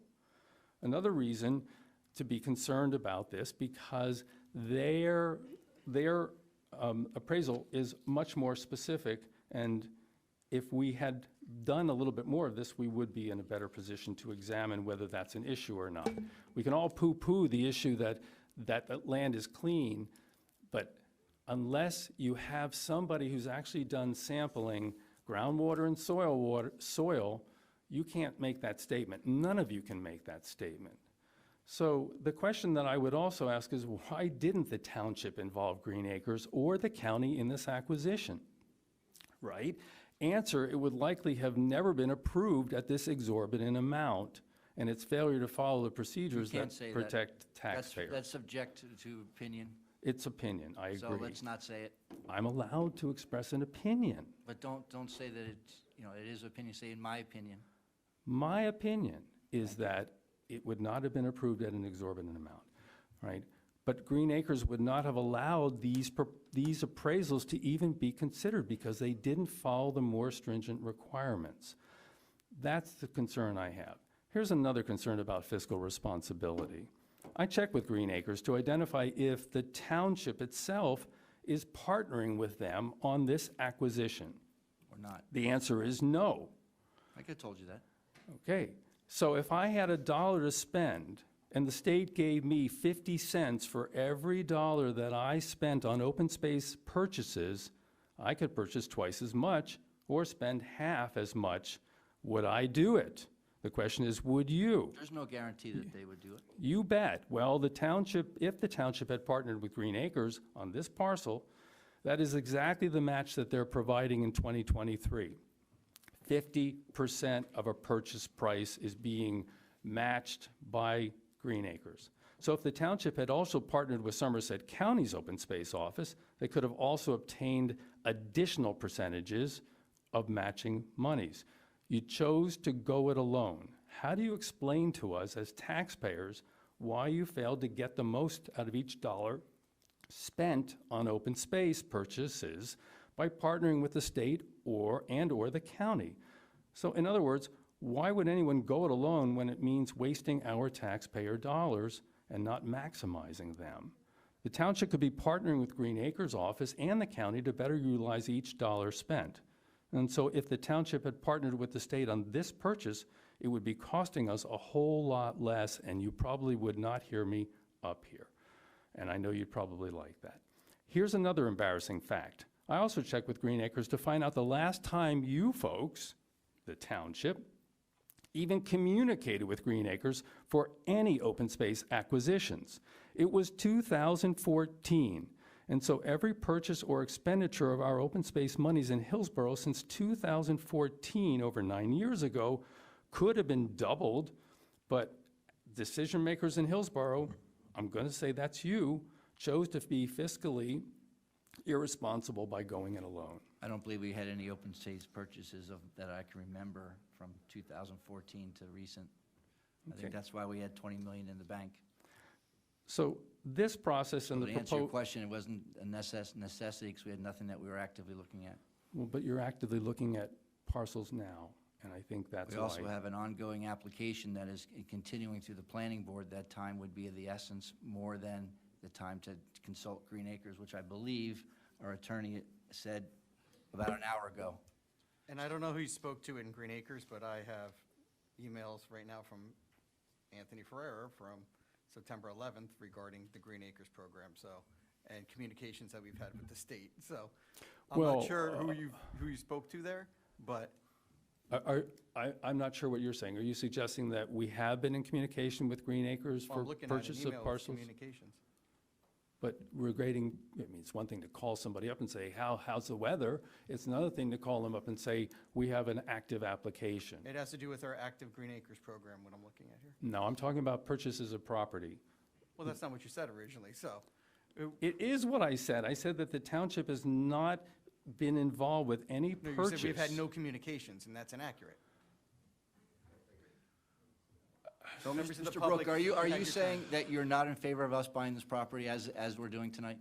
Can you cut to the chase? I'll get there in a second, okay? I think So that tonight- we've heard your opinion through 5 letters here. I think you can just cut to the chase and give us your summary, and we can get to someone else that'd like to You can send us an speak. email of your written document, too. We can read it over. I'd appreciate it. So tonight, I'm asking each of you to table this ordinance until all the legitimate questions that I'm raising and others have raised are addressed, since I think to do otherwise confirms that each of you as township officers and administrators are, to me, ignoring your oath to uphold the law. Right? This ordinance should be tabled or withdrawn, and 2 new independent appraisals be conducted fully using DEP Green Acres requirements, with criteria to value these properties not for their potential for development, but as vacant, unimproved properties in order to protect all of us as taxpayers who expect that our money will be spent wisely as well as in a fiscally responsible manner. I would also encourage the township to communicate with Green Acres, not just send them emails, but communicate with them in order to gain the benefits that partnering with the state and the county can offer with this and all other future open space purchases. If you do not act to table or withdraw this proposal, I think that signals your willingness to be part of an attempt to ignore your own ordinance about buying at fair market value and to misuse taxpayer dollars for personal enrichment of a private corporation. So to me, that's all it comes down to. To me, that's one definition of public corruption. So if you as township leaders move forward, at least without addressing these legitimate questions and concerns, I want to provide full disclosure to you that I intend to ask the Somerset County Prosecutor's Office and the State Attorney General's Office dealing with public corruption to formally investigate you and this matter. I strongly welcome that. Bring it. Thank you. Thank you for your comment. Thank you for the opportunity. And the fact that, yeah, well, that's Bring it. Thank you. Mayor, because there was a number of misstatements in that, so if I can elaborate. Number one, I think there's this assumption, well, you're done. You've had your time. You're done. If You you walked want to away. bring up misstatements and you're going to refer to me, then I need to be able to at least listen. That's to not it. the way it works. You can listen. You can listen. So number one, there's this assumption that what Redcom paid was the fair market value when they paid for it. Based on what is that assumption? Was there an independent appraisal prepared at that point in time? Did anybody go and look at the zoning? Did anybody make a determination to prepare an appraisal report saying, oh, is it right, you could put a warehouse there? They have no information regarding that. Everybody's just assuming that what Redcom paid was fair market value. And therefore, what we're buying it for now can't be fair market value because what they paid for it was fair market value. That's not accurate. That's just based on a false assumption. Number two, they submitted conforming applications. Mr. Brooks indicating that they're not, they're conforming applications. So therefore, conforming applications, as of right, if they get approved, their warehouses, substantially increases the value of the property. As far as appraisals, we did follow our ordinance. We got an independent appraisal. Russ Sterling is an independent appraiser. He provided an independent appraisal on the property. Number two, they keep on saying you relied on the seller's appraisal. We didn't rely on the seller's appraisal. The seller got an appraisal for their own purposes for this purchases. We got our appraisal from Russ Sterling. We were relying on Russ Sterling's appraisal. Number three, there was a number of mentions of the assessor performing an appraisal.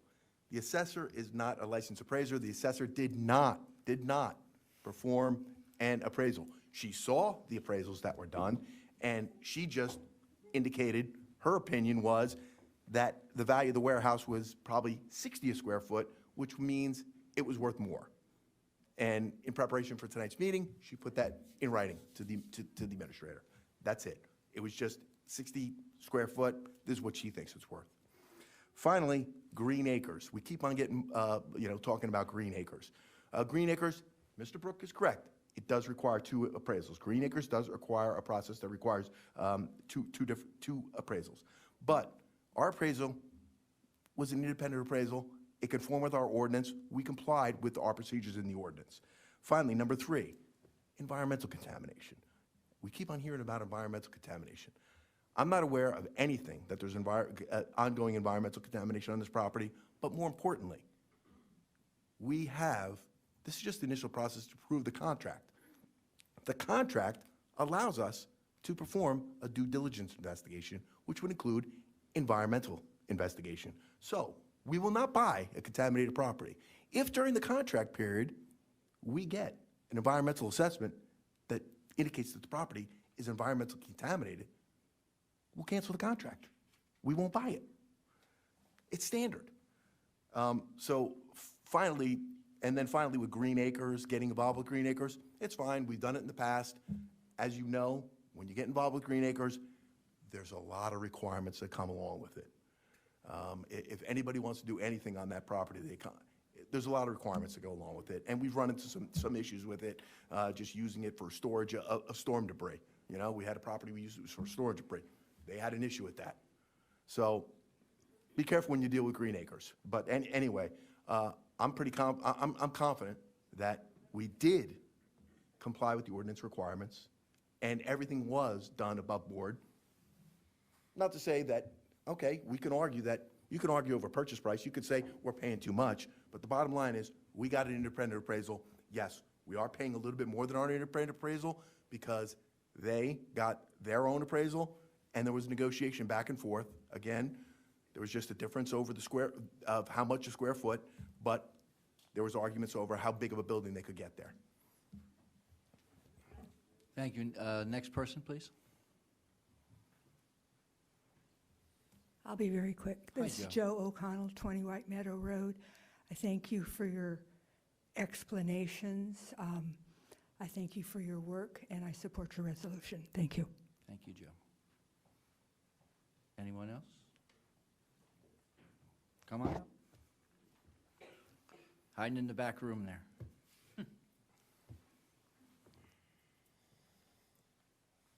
Bob Hollingshead, 31 Winding Way. Hello, Bob. I just want to say about my wife and I see this as an important step in keeping our town the way we know it. We fully support the ordinance, and I hope you pass it tonight before something changes. Thank you, Bob. Anyone else? I don't see anyone else, so I'll ask at this point that we have a motion and a second. Mayor, I'll make a motion to close and adopt. Thank you. We have a Second. Second. Roll call, please. Committeeman Chigarelli. Abstain. Committeeman Rue. Yes. Committeeman Thompson. Yes. Deputy Mayor Britting. Absolutely, yes. Mayor Lapani. Yes, and I'm sad to hear that there are people actually that are pulling straws against this for a purchase of a property that I believe is in the best interest of this township, the best interest of the neighborhood, which we have seen people here, and the amount of outgoing that we've heard in a positive way. It's just a few that seem to have an agenda that want to drive against this purchase. I believe is really what it's about, but yes, and we'll look forward to the future. We'll now move on to, we have no new ordinances. We will move on to claims list. May I have a motion to approve claims list 2023-19? So moved, Mayor. Second. Comments from the dais? Seeing none, comments from the floor on claims list 2023-19.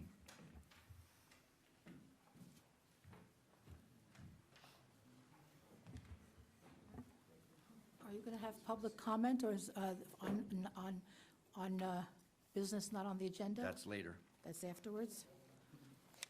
after the claims list. Okay, on the supplemental checklist, there's an item, Borough of Manville tax sale, $146.02. What is that for? You know what it is?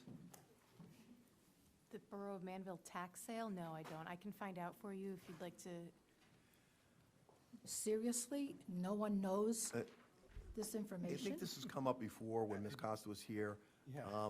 I think what happens is it has to do with sewer. We own. They part have of the their prop, no, sewers are no, in- they have, the Okay. property is in Hillsborough. Yeah, But they pay a sewer bill to Manville. Yep. And if they don't pay their sewer bill, Manville has nothing to lien.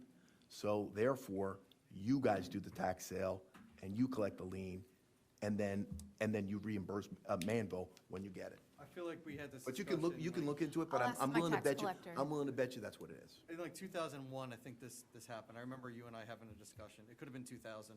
It could have been 2014. At some point, we had. Whoa, what? We had- 2001?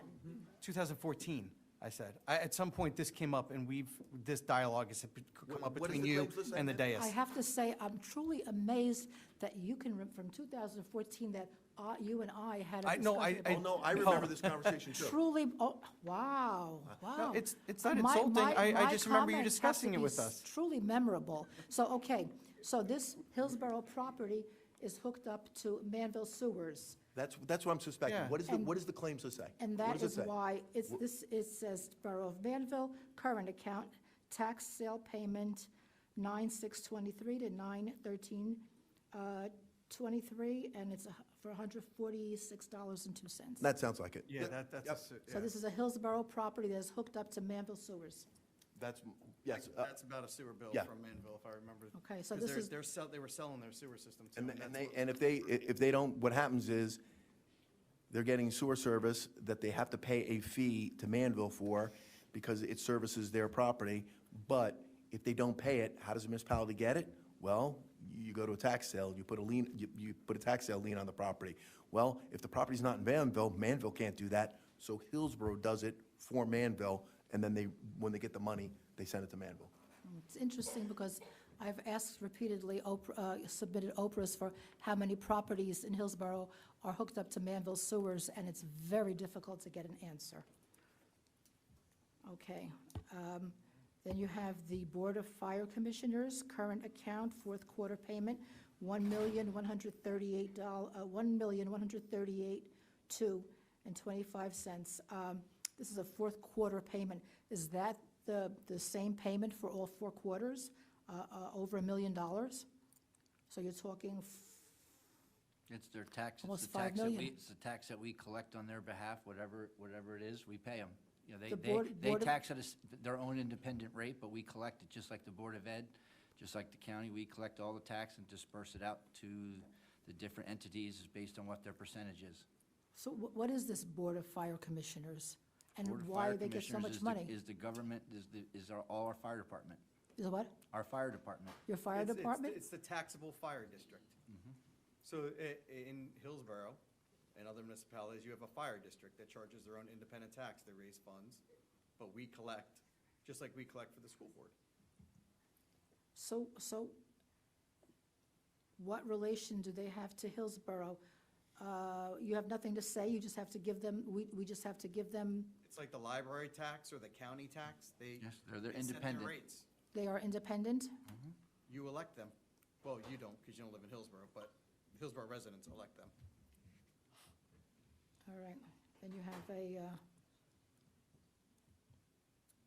lien redemption of $281,649.85. The vendor is ProCap 8 LLC. Is there a way to find out what that property is? That's the subject of this lien redemption?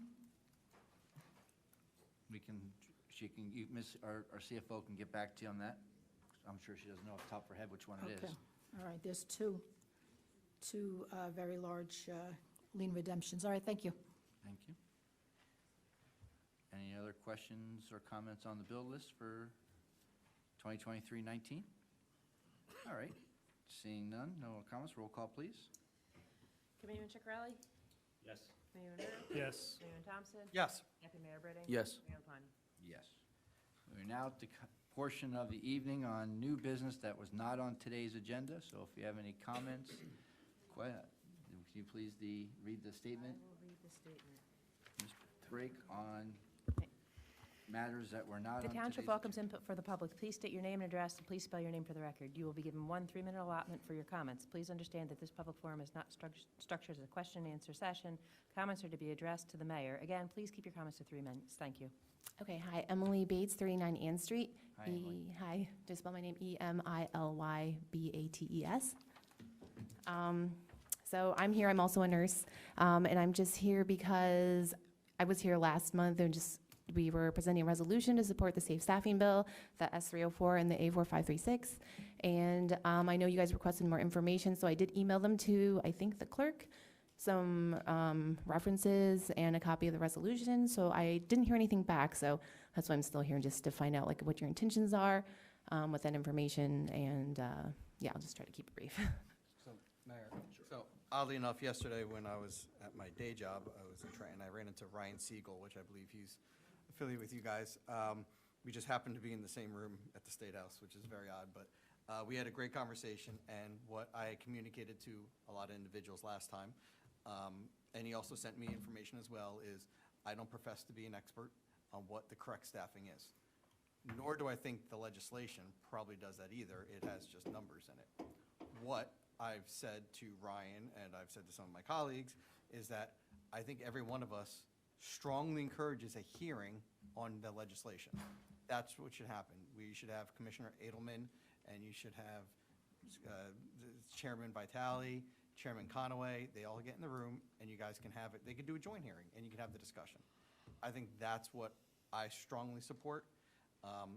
Just saying that we support the legislation, I think that's unfair for you to personally ask us. And I think other municipalities that just say, yes, we're going to vote for that, they're not experts. And I don't think you profess any municipality dais to be experts in healthcare matters of what it should be.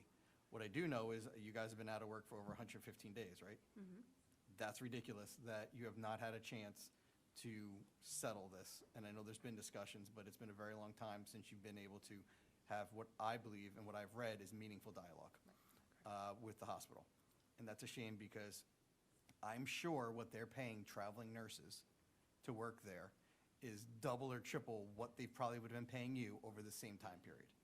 And that's unconscionable and crazy, and I don't know why it's happening, and I'm sorry, and I feel for you, but what I strongly suggest is that hearing needs to take place. But just saying carte blanche that we support it, I don't think that's necessarily fair to ask this municipal governing body to do so, but if you want me to call someone and say there should be a hearing, I'd be more than happy to do so. And I think my colleagues would do the same and call on the legislature to have that hearing, because I think that's a fair discussion that should take place. Committeeman Thompson, I fully support what you're saying, and any way that I can help you get on the phone with whoever that is, let's do that, because I think we need to show the support for the nurses the best way possible, because you do need support, and it is about patient health first, in the end, 100%. You said this last time, and I agree with you 100%. So anything that we can do in the way that Committeeman Thompson was representing it, I think is a very good way to move forward.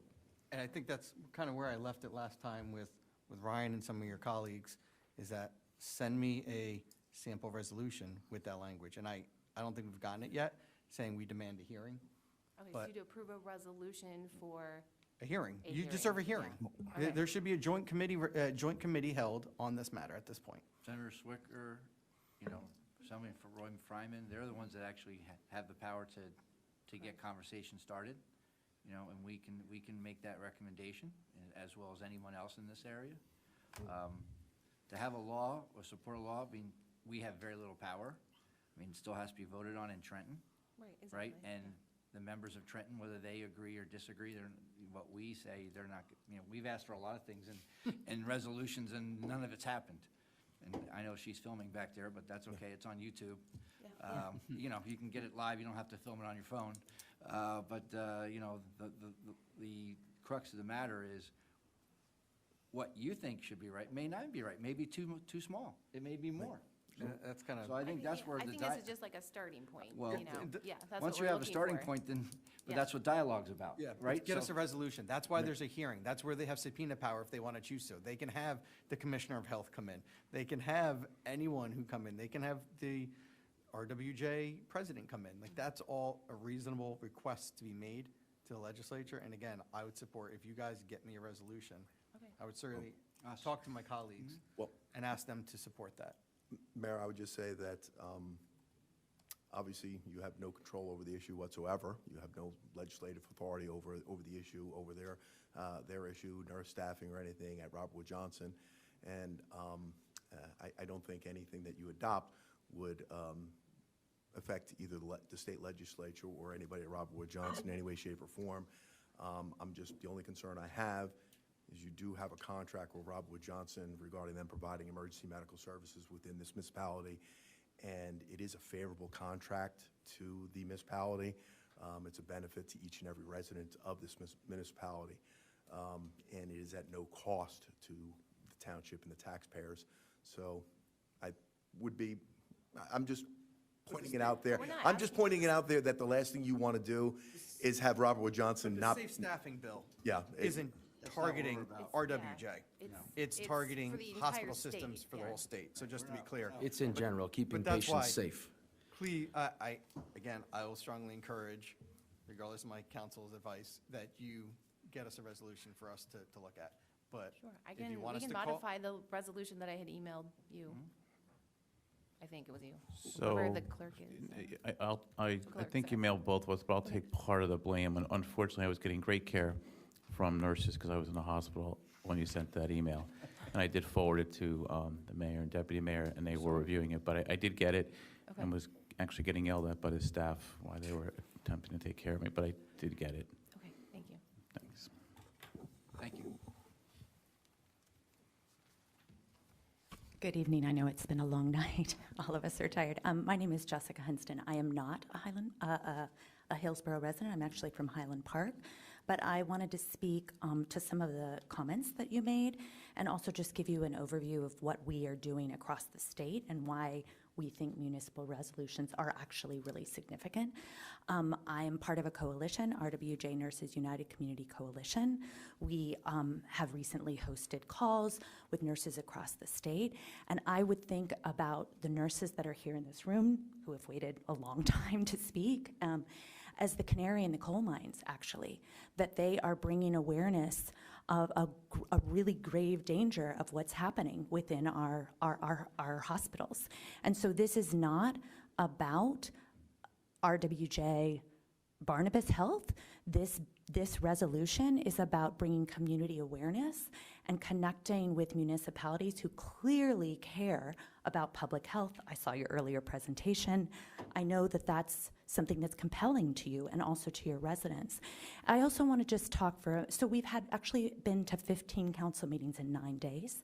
We've had 5 resolutions passed and others introduced that we anticipate will pass. Highland Park, Clifton, Sayreville, Franklin Township, Milltown.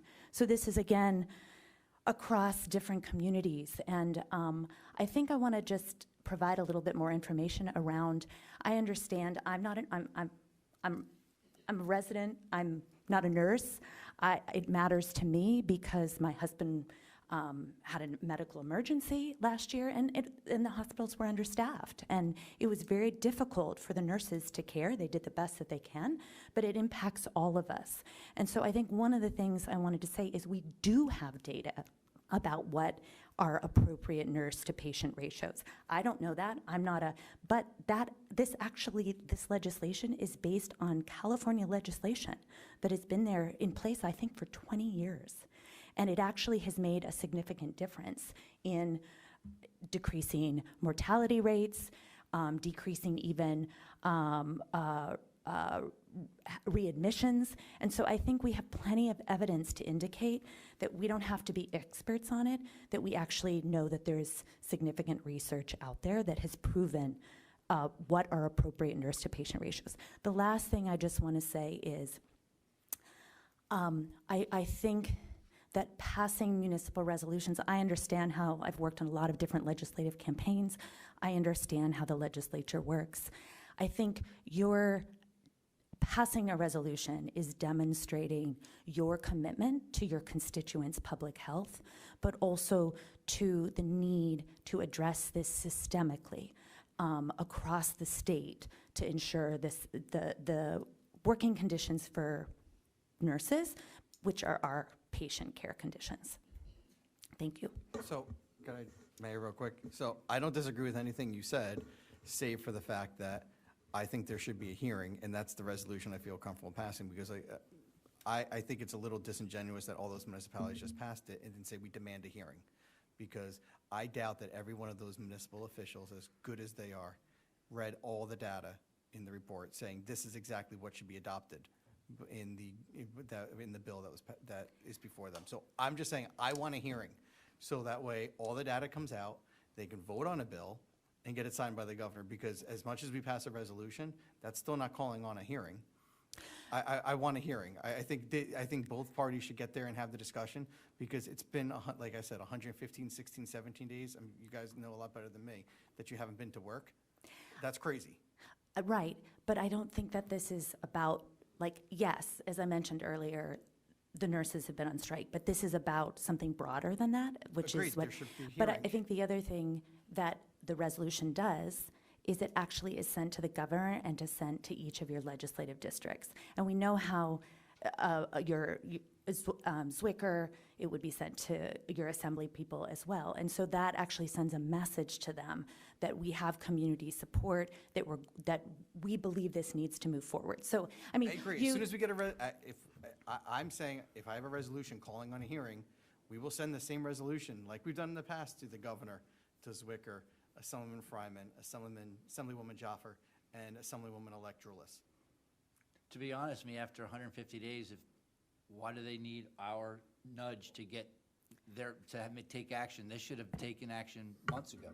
Well, it's the difference between obviously settling the labor dispute, which is not what we're advocating for. I mean, obviously we're advocating for that personally, but not asking you to advocate for it. But you're asking for the patients, this could have been done months ago without even us. I mean, if they really cared in Trenton about this, they should have done this on their own months ago. Yeah, I think the bill was introduced in 2003. Yeah, this bill. Yeah, and I think.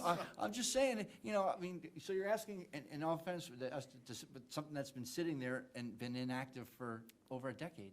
And I think what we're saying is that we're trying to organize more support, and we're asking for your support in moving it forward.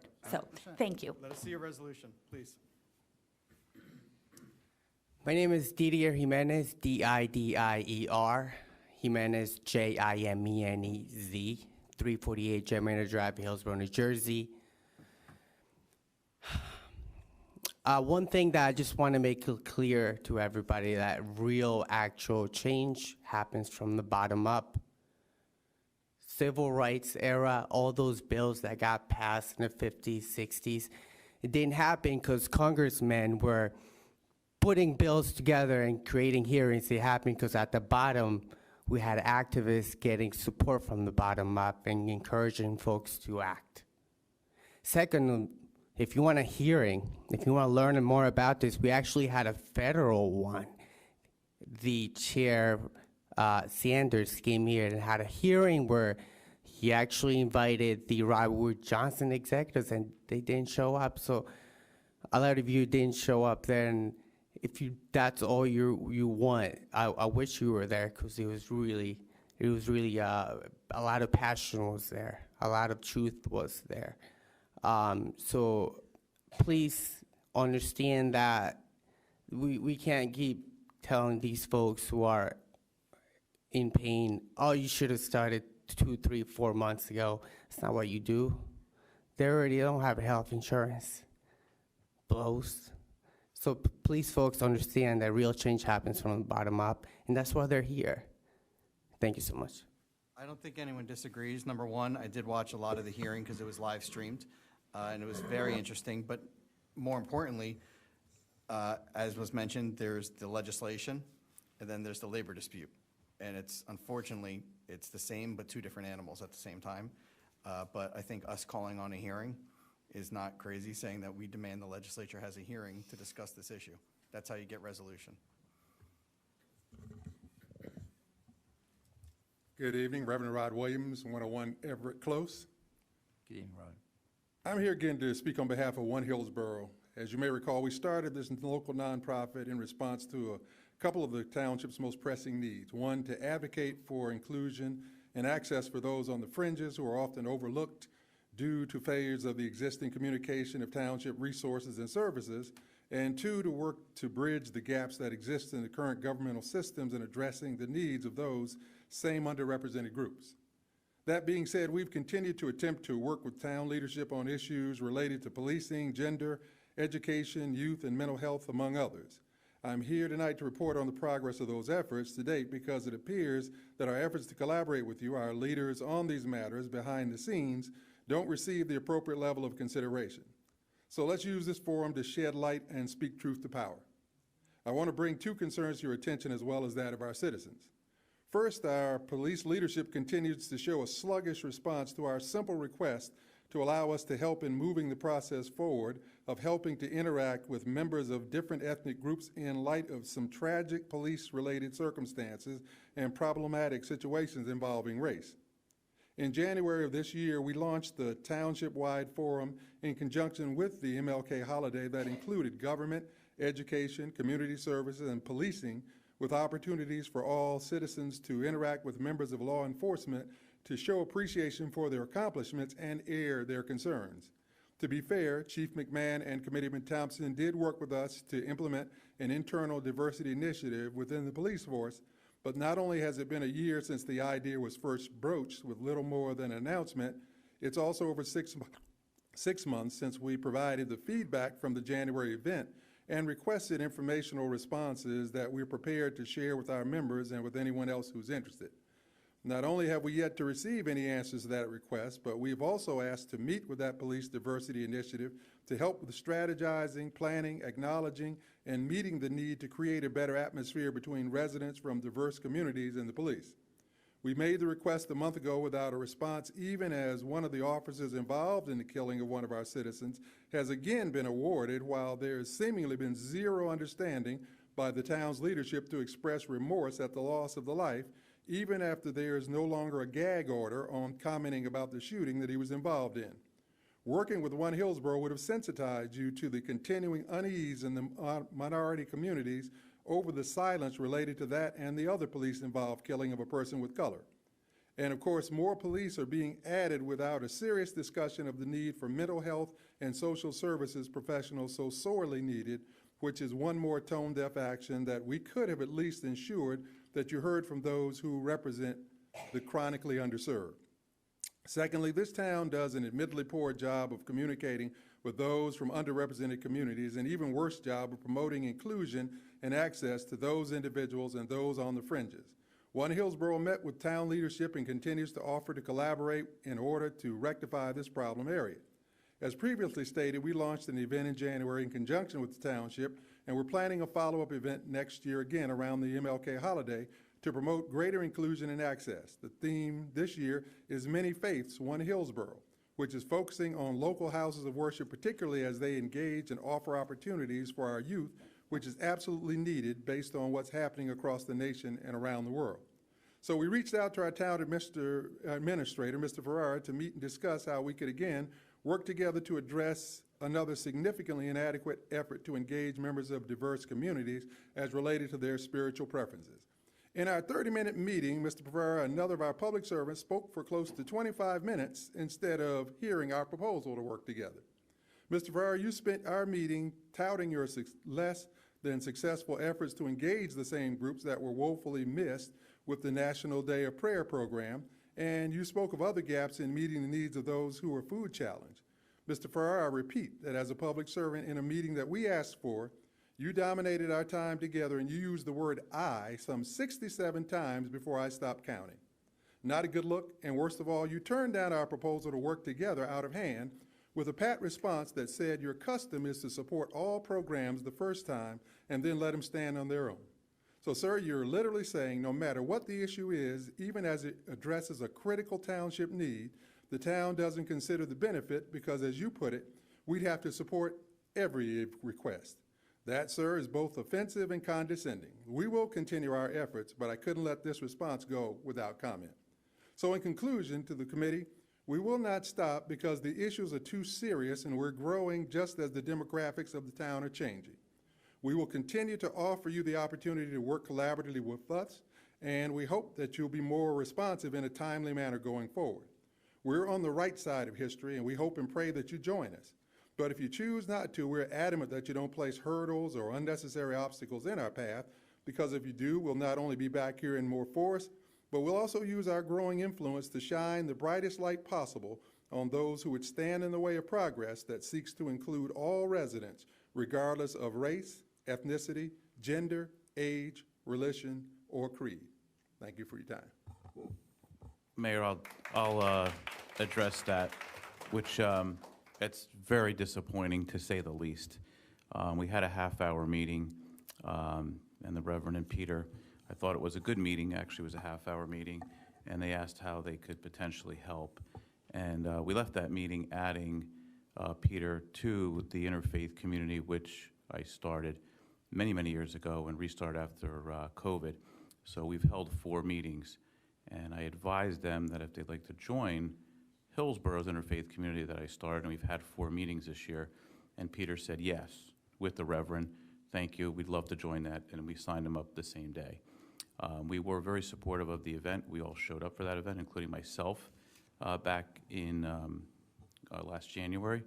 The town also won the MLK award that was given to us, that I received that award for the administrator office. So it's extremely disappointing that the Reverend comes up here after we met for a half an hour and added Peter to the group, and they asked me how they could help. And I told them that the food insecurities was a big deal for me, and that they could help us with that in working with the interfaith, and told them that I would be at their event, just like I was the last time. So to have a nice conversation for a half an hour and then come up here, using his word, disingenuous it is. So I thought it was a very good meeting, and I reported back to the mayor that I wanted to work with the group, and I have been there, and I went to their event, and I wanted to continue to work with them, and I advised them, like we do with all, we have to be fair to everybody. And someone comes in for a first event, we support it. If we did that, everybody wants the town to support it so they don't have to go through the process. And they understood that. So we left and shook hands, and I thought we had a good meeting, and we had a plan moving forward with them being included. So I'm not sure where that disconnect was, because I thought it was a good meeting. And I'm not sure why, if we really want to get along and do things, I think it opened up to them and gave them some good examples of where we could work together. So I'm not sure where to go from here if we're really trying to work together. I tried to share with them what we're doing here in the town and how we could collaborate and work together, so, my position. And for the folks that worked for me in this town for over 20-some years, they know that I work with everybody, and we work to resolution and get things done. So I think that's unfair. Thank you. I won't address it much. I'll just say that I know that the police department in particular has been at every one of your events, even the ones at the high school.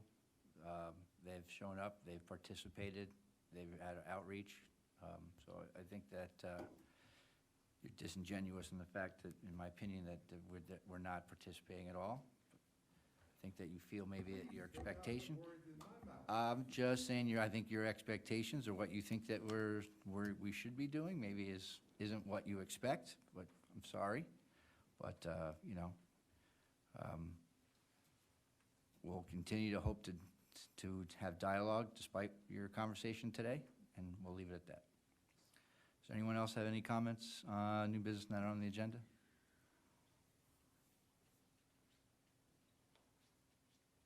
Meryl Bisberg, 4 Hickory Hill Road. I don't know if I need to do this now because I guess it's the last chance, but there's an executive session for affordable housing. I mean affordable housing this time. And I just wanted to know if it's related to a particular development or if it's generic, because there's no development listed, and I just thought that information should be given if it is related to a particular development, and whether you're going to vote on anything, come back here with vote results. An update on Sherman property and answer any questions the committee may have on the ongoing nature of the of the projects in question. We're going to announce in disclosure to what executive session is what the 2 topics are, but it is not what you asked. Okay. Okay? Anyone else? Okay, seeing none. So at this point, that concludes our meeting, and we will go into executive session. Ms. Brake, please read the executive session resolution. Whereas Section 8 of the Open Public Meetings Act permits the exclusion of the public from a meeting in certain circumstances, and whereas the Township Committee is of the opinion that such circumstances exist, now therefore be resolved by the Township Committee of the Township of Hillsborough and the County of Somerset, State of New Jersey as follows. 1, the public shall be excluded from discussion of the hereinafter specified subject matters. 2, the general nature of the subject matter to be discussed is as follows. A, litigation, Kinnegopolo versus Hillsborough. B, affordable housing update, attorney-client privilege. 3, the Township Committee may take official action on those items discussed in the executive session upon completion of the executive session. 4, the minutes of the discussion shall be made available to the public as soon as the matters under discussion are no longer of a confidential or sensitive nature. And 5, this resolution shall take effect immediately. May I have a motion to enter executive session? Motion. Second?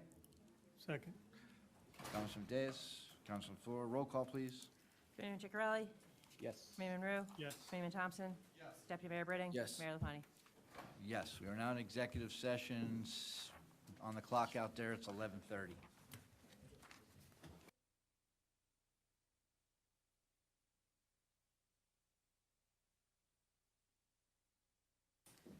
Okay, 12:10, coming out of executive session. May I have a motion to come out of executive session? So moved. Second. Yes, second. Roll call, please. Committeeman Ciccarelli? Yes. Committeeman Rowe? Yes. Committeeman Thompson? Deputy Mayor Britting? Yes. Mayor LaPlante? Yes. Let the record Wait, reflect. now we need to adjourn. No. Oh, that was to come out and to adjourn? No. He's gotta give his You haven't lived through this. I have 2 on my paper, so that was that. Let the record That reflect. was to come out of executive Let the session and record, to adjourn. well, let the record reflect all members of the governing body present at the commencement of the executive session, present at recommencement of the open session, as well as Township Affordable Housing Council, Township Attorney, and Township Outside Litigation Council. We're here for the first item, which is the lawsuit regarding Capello versus King, Township. Capello versus Township of Hillsborough. The Township Committee had a discussion regarding same, gave outside insurance counsel direction, and no formal action need to be taken. There was an ongoing discussion regarding the Sherman property, and other related affordable housing matters on behalf of the township. No formal action needs to be taken regarding same. Direction was given to the township administrator and to township council. With that, Mayor, the appropriate motion is a motion to adjourn. Thank you, Counselor. May I entertain a motion to adjourn? So moved. Second? Second. All in favor? Aye. We are adjourned 12:10. 12:11. We went back.